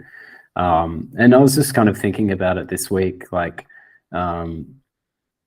and what if it's more of kind of like a marker in time, as opposed to it's driving a pump at this point in the cycle, in that it's happening every 4 years. So it's something that's cyclical. It's quite dependable. We're talking about an asset that has a fixed supply. I think there's 84 million coins out. It's ubiquitous. It's everywhere. Everywhere there's a really small exchange, they're going to offer Litecoin. So it's a good gauge on what the market in general is doing, and it's just always there. So even though it's not it's not really maybe that an important player as far as like the market cap, maybe as a marker in time and a dependable source of forecasting and seasonality. Maybe there's something in it that we could use this. I've noticed that who are the bad guys going after? I mean, I think I heard that Justin Sun guy is under the gun big time. Right. That Sushi, right? Sushi's in a bit of trouble now. Of course, you saw what happened to Mr. Luna. I can't remember what his name is. But something like Litecoin, never hear anybody say a word negative about this. Right. And check out this. This is a screenshot from 2013. This will woulda, shoulda, coulda. Look at that. Bitcoin only $115. Wow. But other than Bitcoin, what's the only other name up there that's still around? I mean, maybe you can get a feather coin on BitREx. I don't know. You still want to be on Shitterex. That's an interesting commentary in itself, isn't it? I remember, if I remember correctly, I think Da Vinci even gave me a bunch of Purecoin because he was like, "This thing's never coming back." Okay. Yeah. So that is there you go. Interesting. Joshua says he's still long some Feathercoin. Yeah, well, actually, we liquidated that account, but I remember I had a whole bunch of free feather coins, and right. that's the thing with me is once I get a free position, I don't even really care about it. I just sort of forget about it. But hey, look at that, Josh is even saying I'm still long feathers. Yeah. So yeah, that's an interesting. So did you have that on your computer or did you hit like the Wayback Machine? No, I dug it up. But it's a funny snapshot in time. I wonder if this is the entire list. I wouldn't be surprised. That was produced by Lisk? And no, I said I wonder if this is the entire list of all altcoins in 2013. No, fuck no. I remember I was on in 2013. I was on well, the site was called Cripsy. Don't you remember Cripsy? And we used to call it Crapsy. Okay. And God, there were tons of altcoins there, tons of them. In fact, actually, that was the first place where I bought the very first crypto I bought. That was 2013. And actually, the irony of it all is that right into that 17-18 bull market when Bitcoin went to 20 G's, that coin finally lifted back to my purchase price. So it just it goes to show. Yeah, I remember even back then there were tons and tons of altcoins. So. Okay, there you go. So maybe this is just the top 10 then. But Litecoin was there and it's still here. So yeah, I mean, hell, that's a testament. I mean, like right. you said, only 2 out of that whole list survived. And the funny thing is I remember back in those days, we basically said that probably 80-90% of all names won't make it through this whole thing. So anyway, interesting commentary. Yeah. And so with that in mind, kind of marching up towards that 7 weeks out from the Litecoin halvening, if this still continues to go that way, coming around the end of June. This is an interesting commentary, though, on the fact that all we can do is just get back to 38.2s and 50%. That's a bad sign for this industry. And I hate to say it, my feeling here, there will be the Lunas and probably NFTs. I mean, God, has anybody heard from that Crypto Cobain guy? I'm sure, what are those guys pumping? What are those guys interested in? There will be those bulls, and you should be able to make some really good money on their ideas. But I wouldn't be surprised if this particular crypto cycle, kind of going back to Josh's Benner cycle image, This 26 rally peak is not going to be the same as your sort of absolutely insane 17, 18, where everything just mooned. I don't think we're in that kind of part of the cycle now. Right. And, looking at your chart, I would be shocked if this thing could get up through that 50% level anytime soon. So probably stab up into your halving event and then work its way all the way right back down, eat candle body lows. Like there's some really cool candle body lows for trade location on your chart there. And probably this tail that was just put in here, that's going to represent a huge battle level at some point down the road. But anyway. Yeah. Wow, cool report. Thank you, sir. Appreciate that. Yeah. And then just one more thing I was going to just mention. Sure. I know Paul had talked about the Bitcoin dominance chart, but What are you perhaps seeing? a different look is that it's kind of come up against some. Oh, nice application of trend channels. Now, sir, where would you have learned something like that? Level 2. Oh, this is your opportunity for the shameless plug for TRI. There we go. TRI level 2. Yeah, I mean, if anything, I see so many people draw trend channels wrong on the interneting. So it's refreshing to come back when I talk to you guys to see all this stuff done correctly. And that's an interesting chart you have there. That's for sure. Yeah. Doesn't that look like a little inside bar failure here? Can you zoom in on that image? This is a 3-day chart, so I mean that could become an empire there. Oh yeah. Oh, if that's an empire, oh boy, we got a big face rip ahead of us here. Yeah, which would make perfect sense if we were to kind of march down, and in the Bitcoin dominance, and that the altcoins kind of take off. I think even on your breadth, the top 30 has made a bearish cross, but the universe seems to be bouncing off, so that would kind of make sense with that. And then I kind of like to do this little like using the 0.1 0.0 and 1 and then projecting out like GAN how long the down move might be expected to go for. Cool. So that's your 0 point, that's your 1. Oh, using the fib time zones. Right, and then 1.5 would be 50% of the move up. Sick. Right, so that puts us around end of June as well. So that GAN retracement of half of the time retracing the move would put us around there. Probably right back to the midpoint of that channel. Right, yeah. If it went really nasty, it would go to the bottom. But yeah, I think it would probably go around about the midpoint. That would be pretty hectic if it went down. That would make sense. Also, too, you could do like sort of a comparison of how long the rallies was. So like the rally that started at the beginning of 2022, it went on into roughly, I guess, like April, May kind of idea. So if you see what I mean, the rally peak actually looks like maybe it was like into late May, early June. I don't know. If you took like that time window and then projected it off of our recent low here, it almost looks like they're almost exactly equal in size.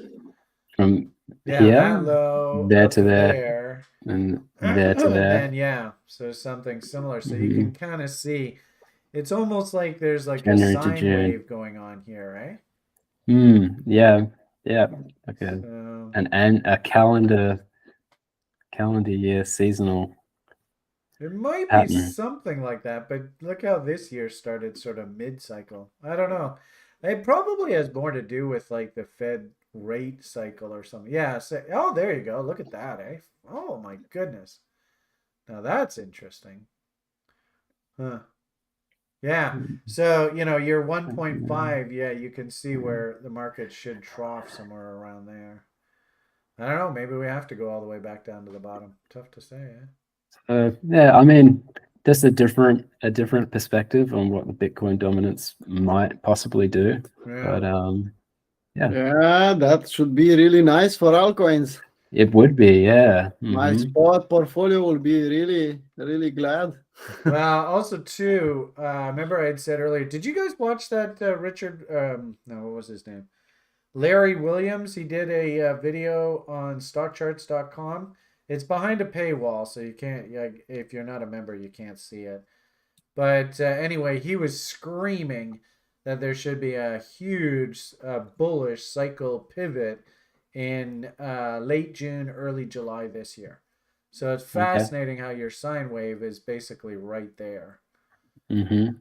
So Yep, and that's that GAN number as well. So, and that's when the Litecoin chart is supposed to peter off. So that would make sense. That, and is he talking about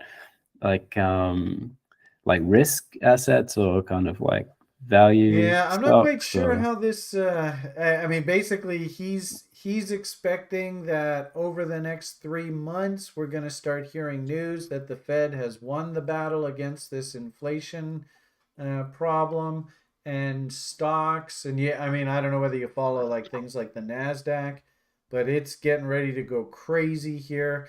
But I guess what I'm thinking is. Uh, it almost looks to me like this is saying that maybe Bitcoin comes down faster than the altcoins do come down. Is that possible? Um, yeah, I mean, are you talking about everything coming down going into June and Well, then? no, but like your Litecoin will stay relatively firm here. But Mhm. maybe Bitcoin comes down appreciably in price, which causes the Bitcoin dominance to start coming down into that cycle low. Not because the altcoins are outperforming, but because Bitcoin itself is underperforming. I don't know. Yeah, it could be, or it could just chop sideways and altcoins have a little bit of a, a season. Yeah, well, Yeah. like I was shocked. Whenever you see an asset like the whole market sort of moan the way that it did following that Fed, and then you look down and you see what are the names that are actually rallying in the face of that sort of almost like hemorrhaging from the rest of the market. And I looked down and Litecoin was up like $3 or $4. And it's like, what the hell's Mhm. going on here? So I think maybe it's something along those lines. I don't know. Yeah. Anyway. Yeah. And I know Julian had mentioned today about um, how hard it can be to get fills in certain markets, and he kind of uses That that as was a an gauge. interesting testament, wasn't it? Yeah. He was trying to buy a put on that coin and he just couldn't get a fill, eh? Yeah. And I've run into that. If the option traders are like, yeah, fine, here's your fill, Merry Christmas, and you get filled right away, you're like, oh shit, do I really want to be in this? And then the ones where you're working a bit and they just won't fill you, and you can literally see them moving the market up by a nickel just above your bid to make damn sure you don't get a fill. And they're goading you into just saying, fuck it, pay the offer and just get it done, right? Hmm. Those are the ones, those are the trades that usually work. And your stake bids just never get filled. That's a really good Yeah. commentary. And if you're watching on YouTube and you're like, "Oh, I'm always looking for these little nuggets of wisdom," that's a really, really good nugget. And we probably should maybe even take a look at Deribit. And I think he was saying that there is a massive options expiry coming up on Deribit here soon, isn't there? I don't know. Neither of you guys are really too into options, so. Yeah, I just Well, yeah, got you're done the module, so I've got to you're go in back level 3 and right now, right? yeah, All right. So actually, yeah, you should be hip deep in the options conversation now. That's interesting. yeah, Well, yeah, I mean, if you want to pull up, since you're now an options expert, let's hop on over to Deribit. Let's see what they're showing us. oh, I don't know. I don't think I've Let's been see. on We're gonna put them there. right on the spot. Where do you go? Deribit.com? Is Yeah, that I think the? so. It's just pretty simple. I'm not, to be honest with you, I'm not overly impressed with the options information that we've been getting out of the CME and the CBOE. I did like the BITO options. I think there's a lot of interest in the stock market to play Bitcoin through those options. And there was a huge options expiry event that happened there about a month or two ago. But if you want to pull up a Deribit, I don't know whether you can just add a tab onto Yeah, the screen. here we go. Probably Right can't now, we're still log looking in at or get Deribit. an account. In Oh, the, you have an account over there too. No, I don't think I can in the US. I don't. Yeah, I don't think you have to log in. We can just look at this data. So where does it show open interest? Okay. For what contract are we going to look at? Well, this is the March contract, so this probably expires pretty soon. Doesn't look like it says there. 20, what is that, 23rd of March, or is that today? I don't know whether that's showing expiry or not. But it would be interesting to see the open interest. Do they have open interest? Is that what this one here, open interest? So you got quite a bit of open interest down at the... I don't know. That might bid. Open interest. What does that say? Open interest. Oh yeah, okay, there it is. Yeah. I don't know how they have fractions though. That's kind of bizarre. Actually, I think you can do fractional positions on this Deribit too, you know.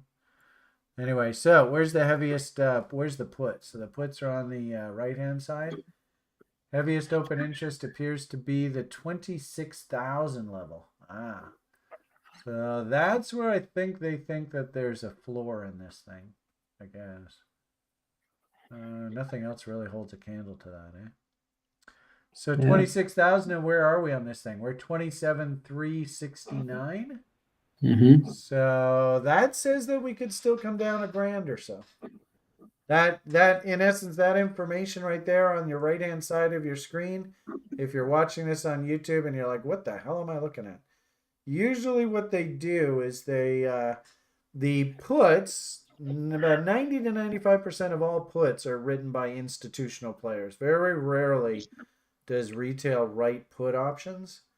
So what that means is we can go and see where the institutions have written the most puts, and if they get exercised on the puts, that means that they must buy the asset at that level.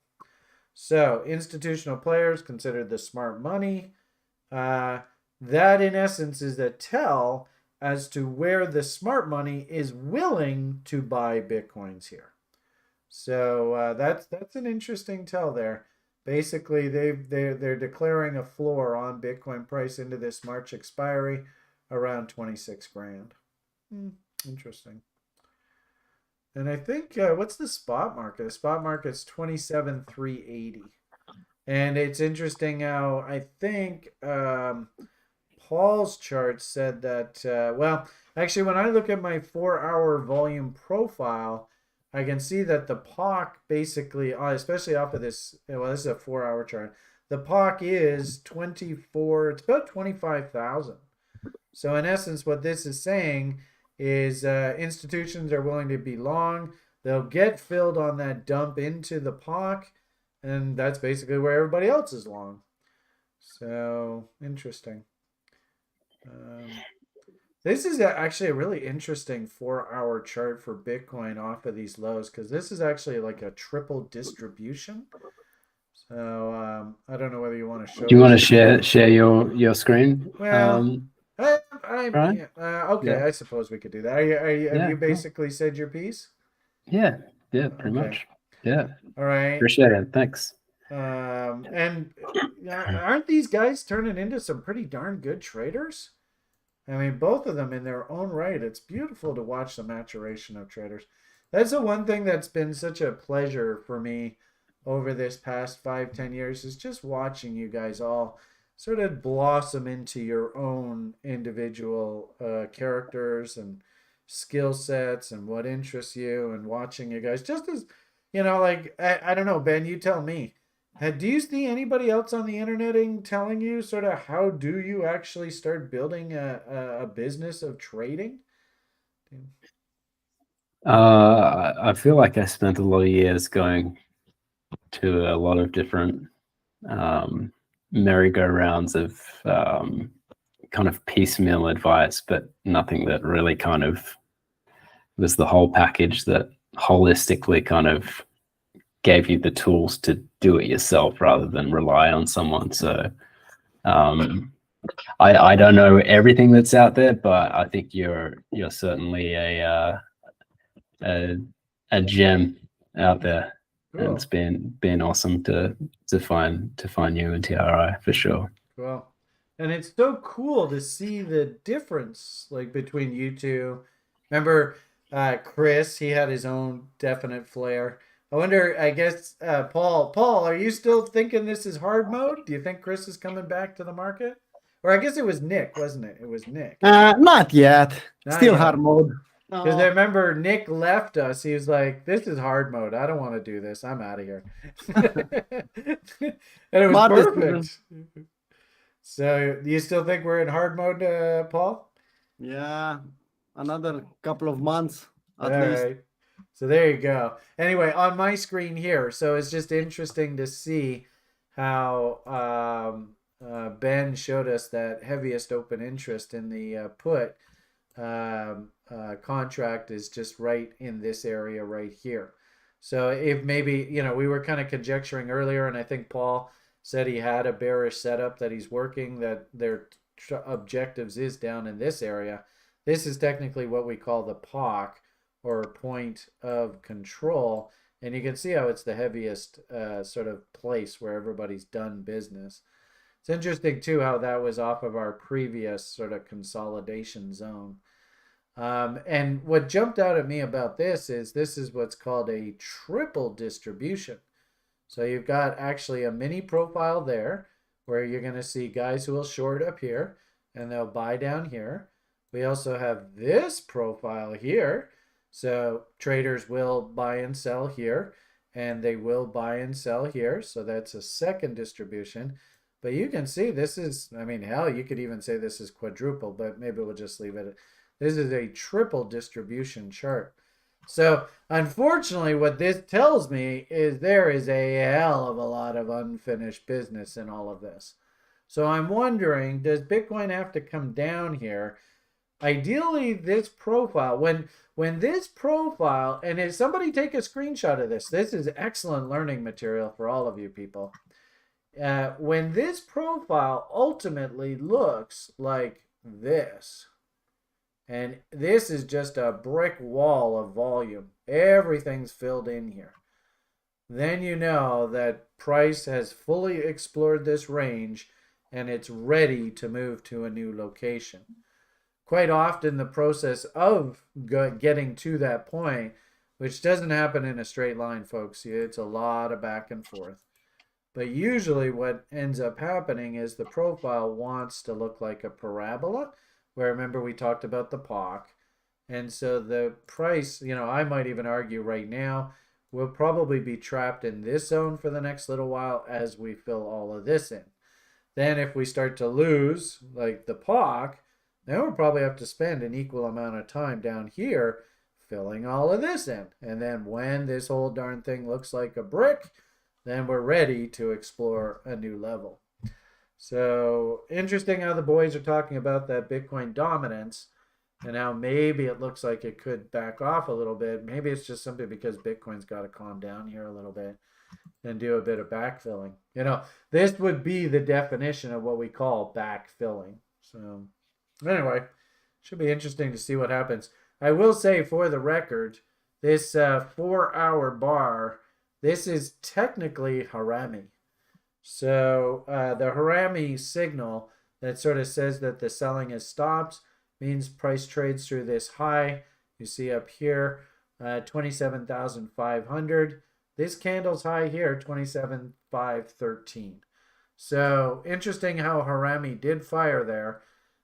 Japanese, anybody Japanese candlesticks fans, you know the implications of Harami. So that's kind of interesting. Look at the gold market just taking off. And I think Paul said that he was long stocks and gold. Son of a bitch. So Paul's drinks are on Romanian Rons are on Paul. Yep. And I gotta say, it's adorable seeing our Romanians come into the now we've monetized this channel, seeing the Romanians come in and give donations of Rons. We're gonna be fucking Ron rich, man. There's no doubt about it. So thank you, appreciate that. Paul's actually donated quite a bit to TRI's YouTube channel, so thank you, sir. Anyway, all right. Actually, that was a pretty action-packed episode, eh? We talked a lot of price. Didn't see a lot of requests over there on YouTube, so we could take a few minutes if you'd like. If you have any particular names that you would like us to look at, we could take a few minutes and look at a few names. It's entirely up to you.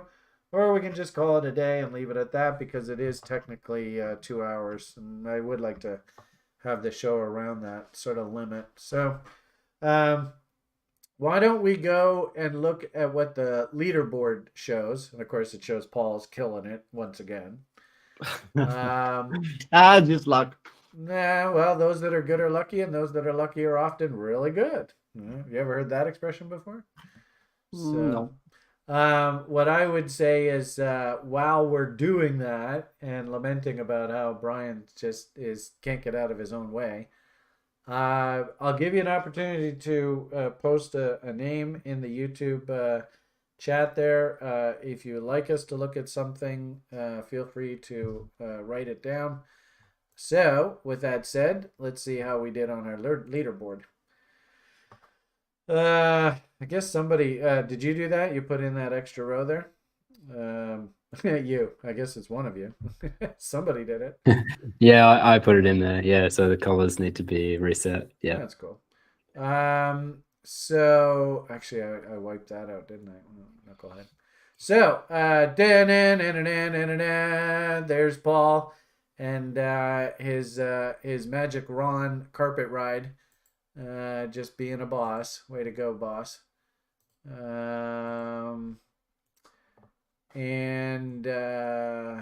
Yeah, Brian's. This is my autism. I tell you, the apple doesn't fall far from the tree. I think you all know that my son has severe autism. So anyway, Ben and I, we were looking for the dump. We were just a week too early. And actually, we were thinking that the dump was going to happen following, at least I was, following the Fed, but we just didn't. We actually got quite a bit of a rally into the Fed, even more than I was even expecting. So Paul's the genius here, and Ben and I are in the penalty box. Anyway, so big predictions for the coming week. Well, might as well do this now, and then, like I said, we can circle around and see if anybody on the channel wants us to look at anything in particular. What are you thinking going forward here, Paul? Since you are so smart, what's the call? It's a hard one this time. Until next week, no news, no nothing. -1.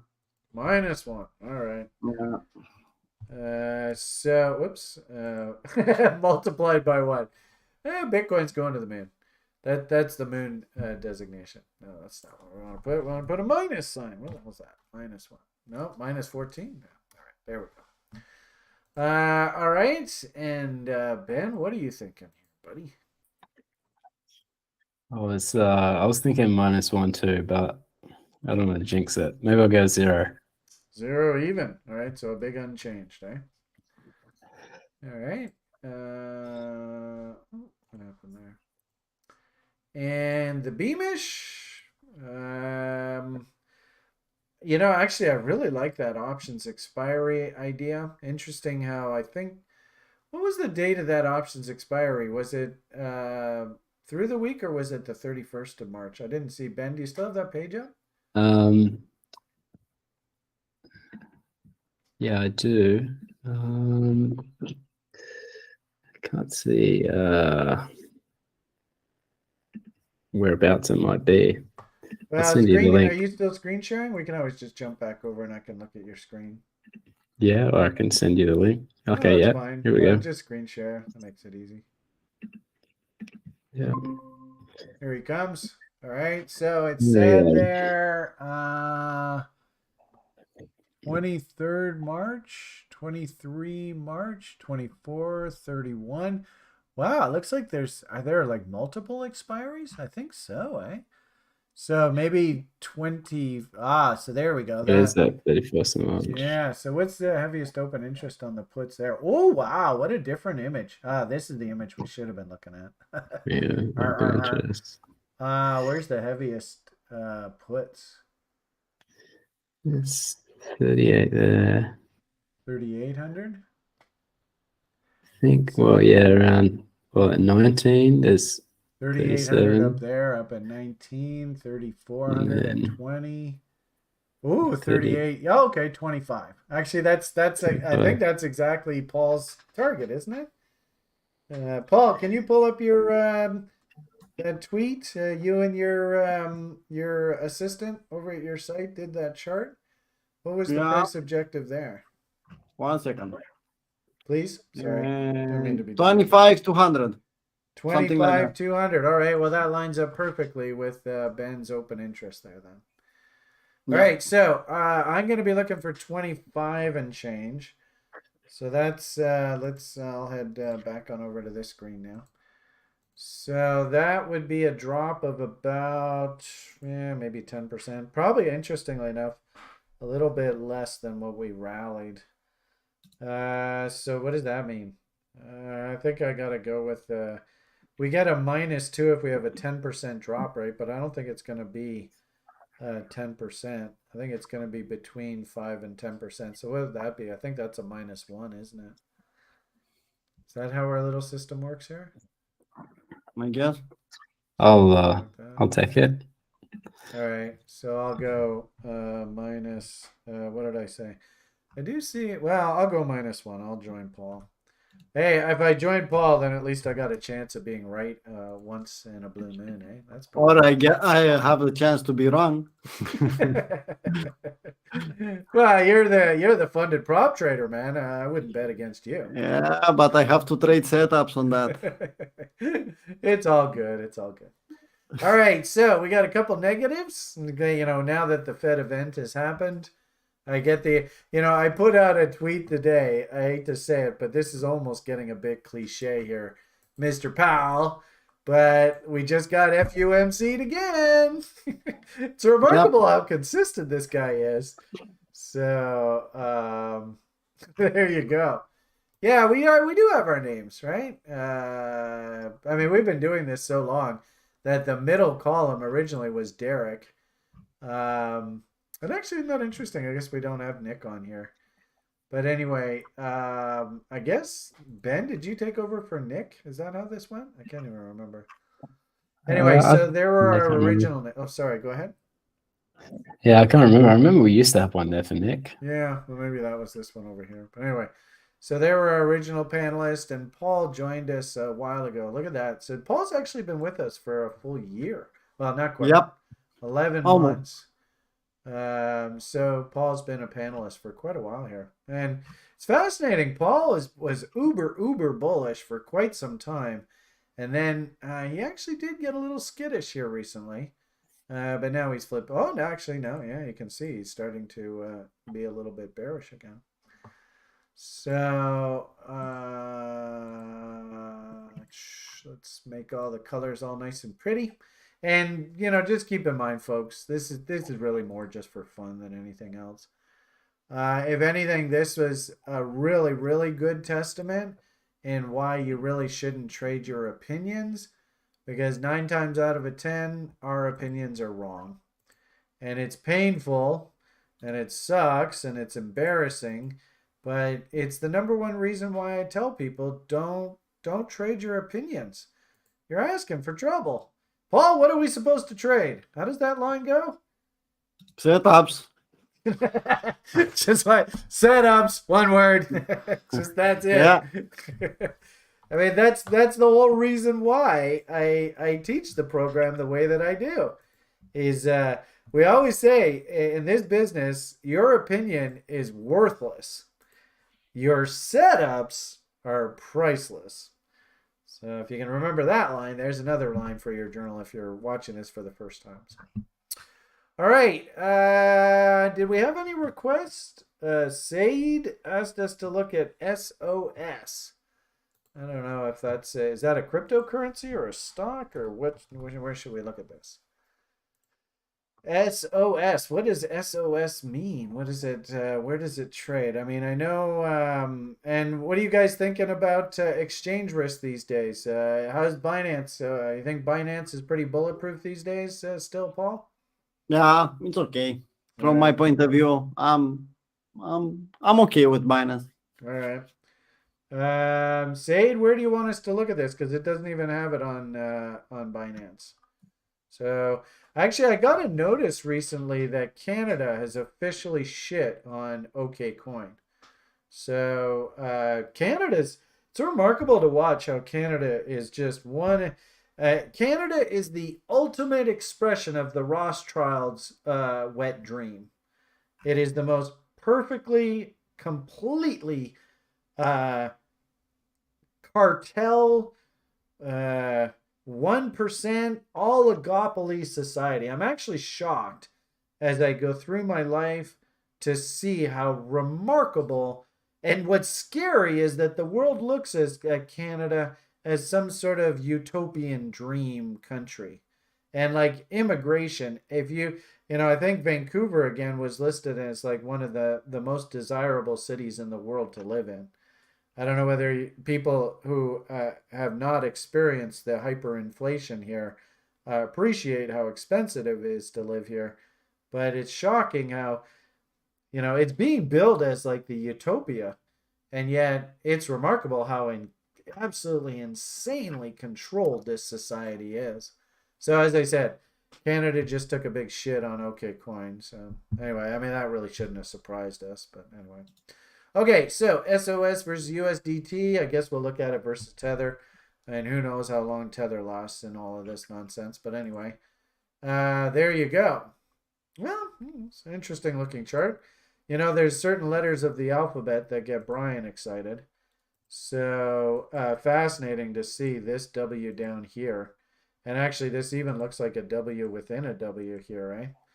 So, if you work with Brian long enough, Jesus, now what have I done? If you work with Brian long enough, you'll come to appreciate that I sure like these W things. I don't know whether that's a valid one or not. Right down there, it looks like that low slightly lower, but nonetheless, that's probably your floor right down here. So, this reminds me a lot. Somebody asked me recently about Hex and whether I would buy Hex. And the problem is Hex, I think, has put in a pretty good looking bottom. But, you can see there is the bottom. That's where you should have been buying.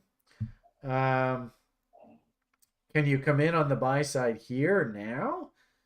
I mean, somebody had asked me back here, can I go and buy this, Brian? Am I allowed to buy it? And unfortunately, I have to say I'm not allowed to buy up here. But you can see the darn thing keeps moving up. But you can see where I'm willing to buy. And I just have to drag this reload zone tool up. In fact, actually, we called this the venture cap reload zone, 78.6 to 88.6. That's Brian's favorite fib. And kind of like what we were talking about with Litecoin there earlier. Notice that huge tail. So that's probably going to be a big battle zone going forward on this. But your coin, it's the same sort of story. That I can see exactly where I'm supposed to be long. Does that mean that I can justify coming in and buying that there? I mean, remember we talked about with Ben and how did he feel working a stink bid down in the levels that he was supposed to be buying at and getting the fill. I mean, this is basically the Benkoff check that we talked about earlier, right off of the original market structure bottom. And gee whiz, I mean, what the hell is that? That's like 90% correction. I mean, maybe you just go off a candle body highs and interesting how 78.6 lines up with that structure. But coming in on the buy side here now, that's tough. I suppose if we zoomed out and we saw that this thing is a million miles away from its old high, maybe, but probably the prudent thing to do if you did want to buy this now, maybe draw like reload zones. And notice 78.6, Brian's favorite fib previously. It doesn't really change a heck of a lot from where we are right now, eh? So there would have been the old sexy level based off of clotheslines. And notice that was at 130. Notice 78.6 right now is 145. So I don't really mind you being long and working stink bids down in this area. Probably what Paul was said earlier, though, is probably the smarter way to go is let the market correct back into our reload zones, and then can I please see some sort of bullish structure that says, all right, looks like the selling's done. Now you can come back in on the buy side. That probably is the conservative, prudent way to approach this. Probably also too, something like trend lines. Notice, well, gee whiz, you can start to see confluence of levels here. Probably also too, we could do things like profile. And we were saying earlier that we kind of want to buy below value. Oh, yeah. So there you go. I mean, you're actually coming in and buying above value now. And below value would be down in this area here as well. So, if you want an area to be a buyer of this thing, I love down here around this 130, 140 area. But I don't think I can really recommend coming in up top here and chasing. As we had said earlier, is this compelling enough to come in and chase? Well, I suppose you could argue there is your primary downtrend. Really, really good lesson. Once again, it's remarkable how often I see this with you guys. You heard Paul talk about an LJ setup, and what was that? Was that gold or something that you took an LJ setup on? Bought an LJ. Right. I front run the bot with an LJ. Point here is this is our LJ concept. You don't really want to take this trade here. Yeah, it's breaking the downtrend line. This is a bull. No, it isn't. So I suppose you could argue hunting W's on the other sides of trend lines. That's probably what this is right there, and that led to that pretty substantial rally. Is this getting a little bit old? We're pretty far away from that trend line now, so I don't know whether that really applies anymore. If anything, I'm a little bit concerned that probably the trend line that you want to pay attention to might even be something like that. So notice, look where we're stalling out here. So maybe if you can get a W up top here and we clear through all this resistance, maybe you got a shot to see something there. Probably also too, like what would be a realistic stopping point if we actually did rally? I think this is a log chart. So if we go back to regular, you can see, I mean, this thing's right on its knees, eh? We'll go back to that log so we can actually see price action. But the point I wanted to show you was where is, actually this is going the wrong way, eh? Let's reverse that. No. Yeah, it is going the wrong way, so reverse. Wow, interesting. So, oh wow, what the hell have I done here? Reload zone, others. There we go. Okay. Nope, that's backwards. That's backwards. All right. So dead cat bounces. Holy crap. Dead cat bounces could take us all the way up to 2,300, 2,900. Maybe, I suppose from that perspective, I don't know how many coins are out. If there's a bazillion gazillion coins out, well, be careful. You're definitely coming in at the bottom end of the range. No doubt about that. I just don't know whether we actually, well, we broke to a new low here, right? So unfortunately that makes it difficult. They washed, this is like Julian's liquidity zones, eh? They washed these lows just recently. Now they wash these highs, so we're going after the stops.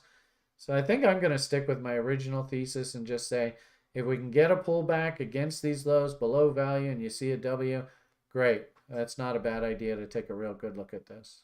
So, Super Google Lee, why don't you ask, come in the daily brief tomorrow and ask in the after party, and then we can take a real good look at that, okay? That's kind of stock stuff. Look at all this green in crypto now. Jeez, yeah, maybe we're going to get a nice counter trend rally here. Anything either of you two would add to this conversation here? Yeah, we got pretty good momentum here. big volume. So somebody's doing something here. I personally like, if you did want to buy this, I like the reload zone stink bids, or just like wait for a W down in the reload zone if you are kind of skittish about working stink bids. I don't know, anything you would add to that, Paul? No, just trade your setups, manage your risk, day in, day out if you want to make money. If you are here for emotions or just to curiosity, it's a different thing. But if you want to make money, respect the damn process. There you go. Spoken like a good cop. Respect the damn process. If you want to make money, if you want to play around and go to the casino, okay, it's up to you. All right. Okay, so I'll print that off. Copy link. Maybe we can throw that into the app, Ben. Where's our chat room? I don't know whether we have. I don't think we have a chat room on Discord set up yet, do we? So I guess I'll throw it in the Rocket chat for now, wherever the heck that is. That's over here, yeah. And if we can add that to the the app, I'd appreciate it, Ben. Okay, and I think I saw one more. So let's see what we got here. FRBK? Is that what we got there? FRBK. Is that a stock? Oh, it doesn't sound like it's a stock or a crypto. Did I read that right? Frank, Robert, Bob, Ken. Oh, Cotter. Yeah, Cotter, let's... Oh, First Republic. Oh, that's a buy. If anything, looking at all of our principles that we teach at TRI, I don't know, Ben, based on what we learn, teach you in the school program, even just the level 1 program, would we have any interest in buying something that looks like that? I can't think of a setup. Yeah. I mean, hell, I don't even see any W's yet. So, if anything, really good testament, lower highs and lower lows, especially when you see this kind of price action, right, where it goes V bottom and launches back up, and then right after the V bottom, in comes a big M. Ugh. So, you just see M after M after M after M. I mean, it's just brutal. Be careful. This thing probably is just going to go right off the board. So, this is a log. Oh, that's a regular chart too. I don't know. I thought these, and this is a bank stock and it's only $1.20. Wow. Oh, there you go. So it used to be a 10. In fact, wow, look at that, AMA. What a great testament to just respect the market's message. Don't fight this. I suppose you could argue there was a bit of a bottom there. That got you long at 289. And did you get a double off here at 550? Close. Not really, very close.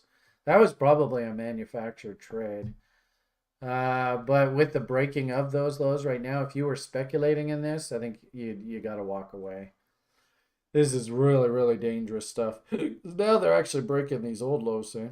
So if you were interested in buying this, and I don't know, I think it's probably asking for trouble getting involved in something like this now. But if you were interested in buying this, probably the very first thing that you want to see is, can they hold this low? If they can hold this low and put in a W, then at least it gives you a half decent risk window. So notice, look at that, we're right up against it. And, if we can go in and W down in here, maybe you buy the W, wherever the hell that comes in, and this is your risk window. And if we lose this low, get the hell out. The only problem with trading stocks like this, these penny stocks like this, is you might very well find one day the damn thing gaps open lower. I mean, it won't go through zero. But, if... I've played plenty of penny stocks in the past where they do this. So just be forewarned. This is dangerous stuff. This is the definition of what they call catching a falling knife. And quite often what will happen with these things is maybe they'll goad you into thinking that some sort of W comes in here like that, and then you wake up a day or a week, a month later, and the damn thing gaps open violently like that, and you're like, uh-oh, I'm trapped, and I was supposed to risk to here, and they've gapped it open down here. I've seen that happen countless times. So frankly speaking, probably for the new trader, anybody who's sort of like, hey, this looks like it's value, it's cheap, I better just leave this shit alone. And really, I might even argue with the whole stock market, kind of like what Larry Williams was saying. What we really should do is just wait for the Fed to say, all right, we are done raising interest rates. We feel like we're in front of this inflation problem. Go back and have fun. We want to encourage growth in the economy, blah, blah, blah, blah, blah, blah, blah. And we're still not there yet. So I'm a little bit leery that, yeah, seasonally, we probably could enjoy a bit more of a rally here. Things like the NASDAQ. I think I showed you the NASDAQ. What I would say if you're following the bigger market is keep your eyes peeled on this Amazon. Can this Amazon hold this floor here? That's an outside-upside reversal. It's actually confirmed.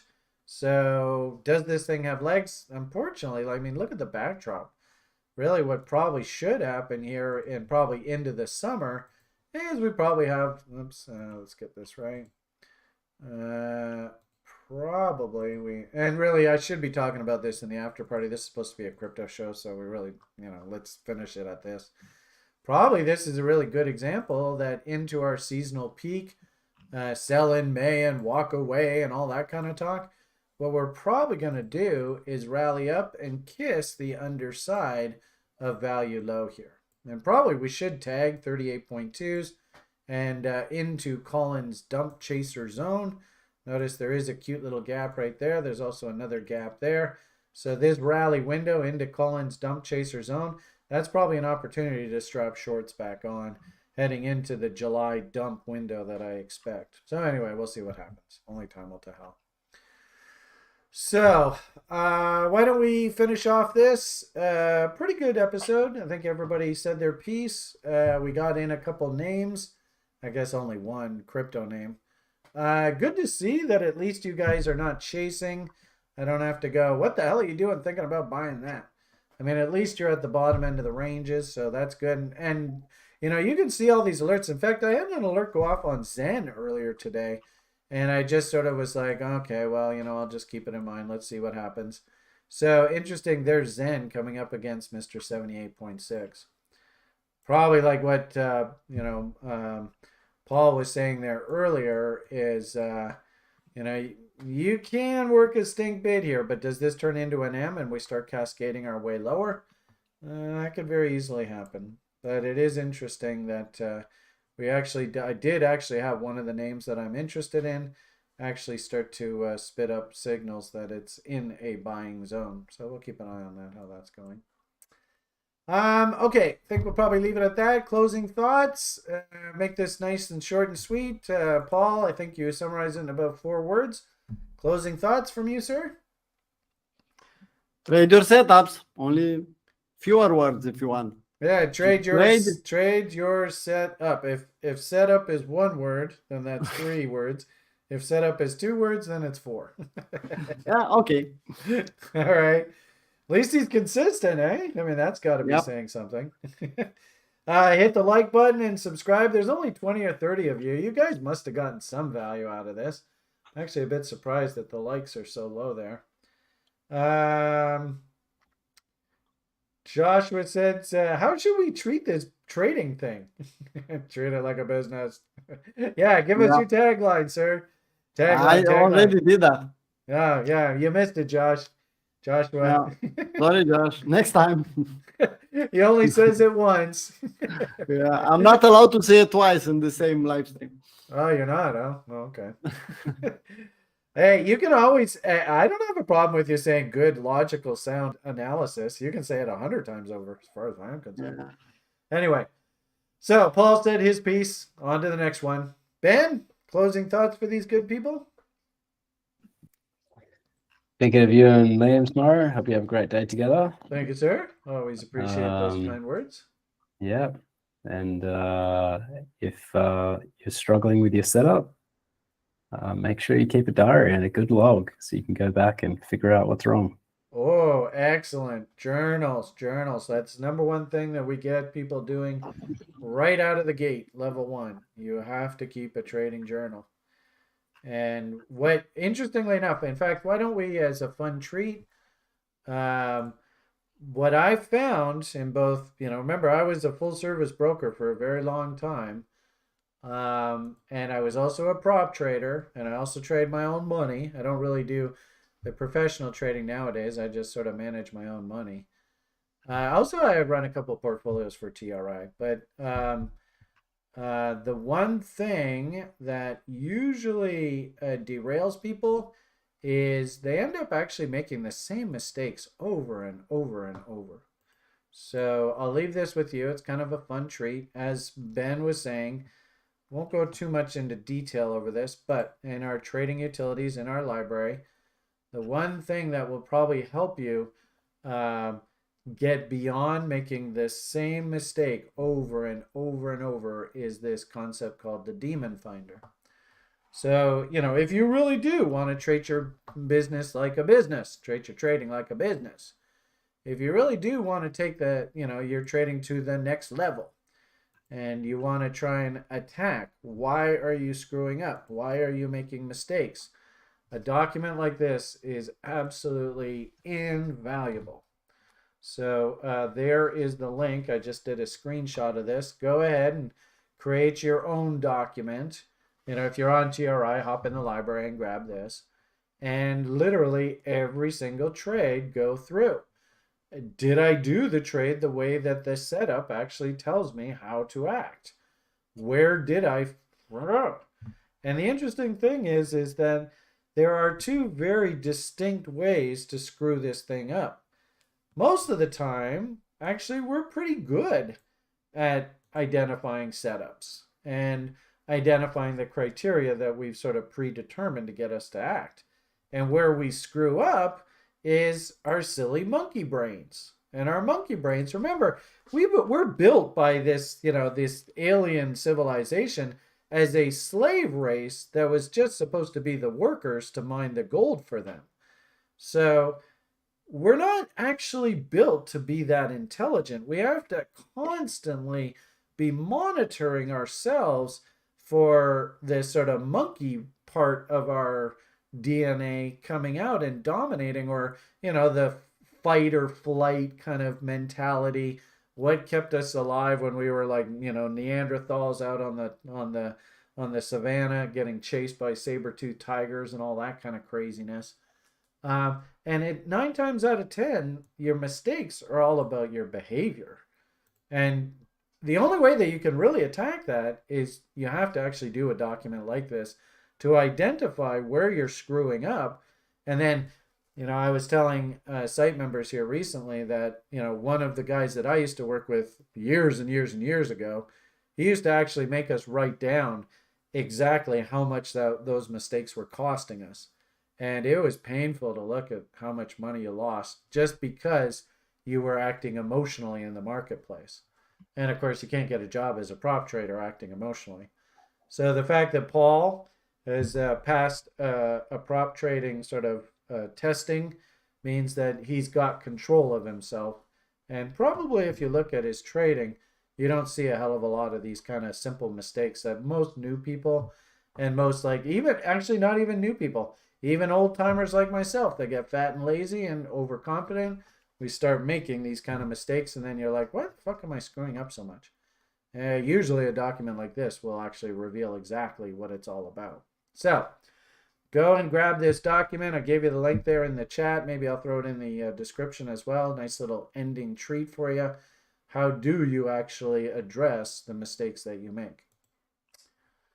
All right, and as you can see, we have tons of resources. In fact, actually, we even have a couple of Paul's spreadsheets that he's put together in our library here. This library is so awesome.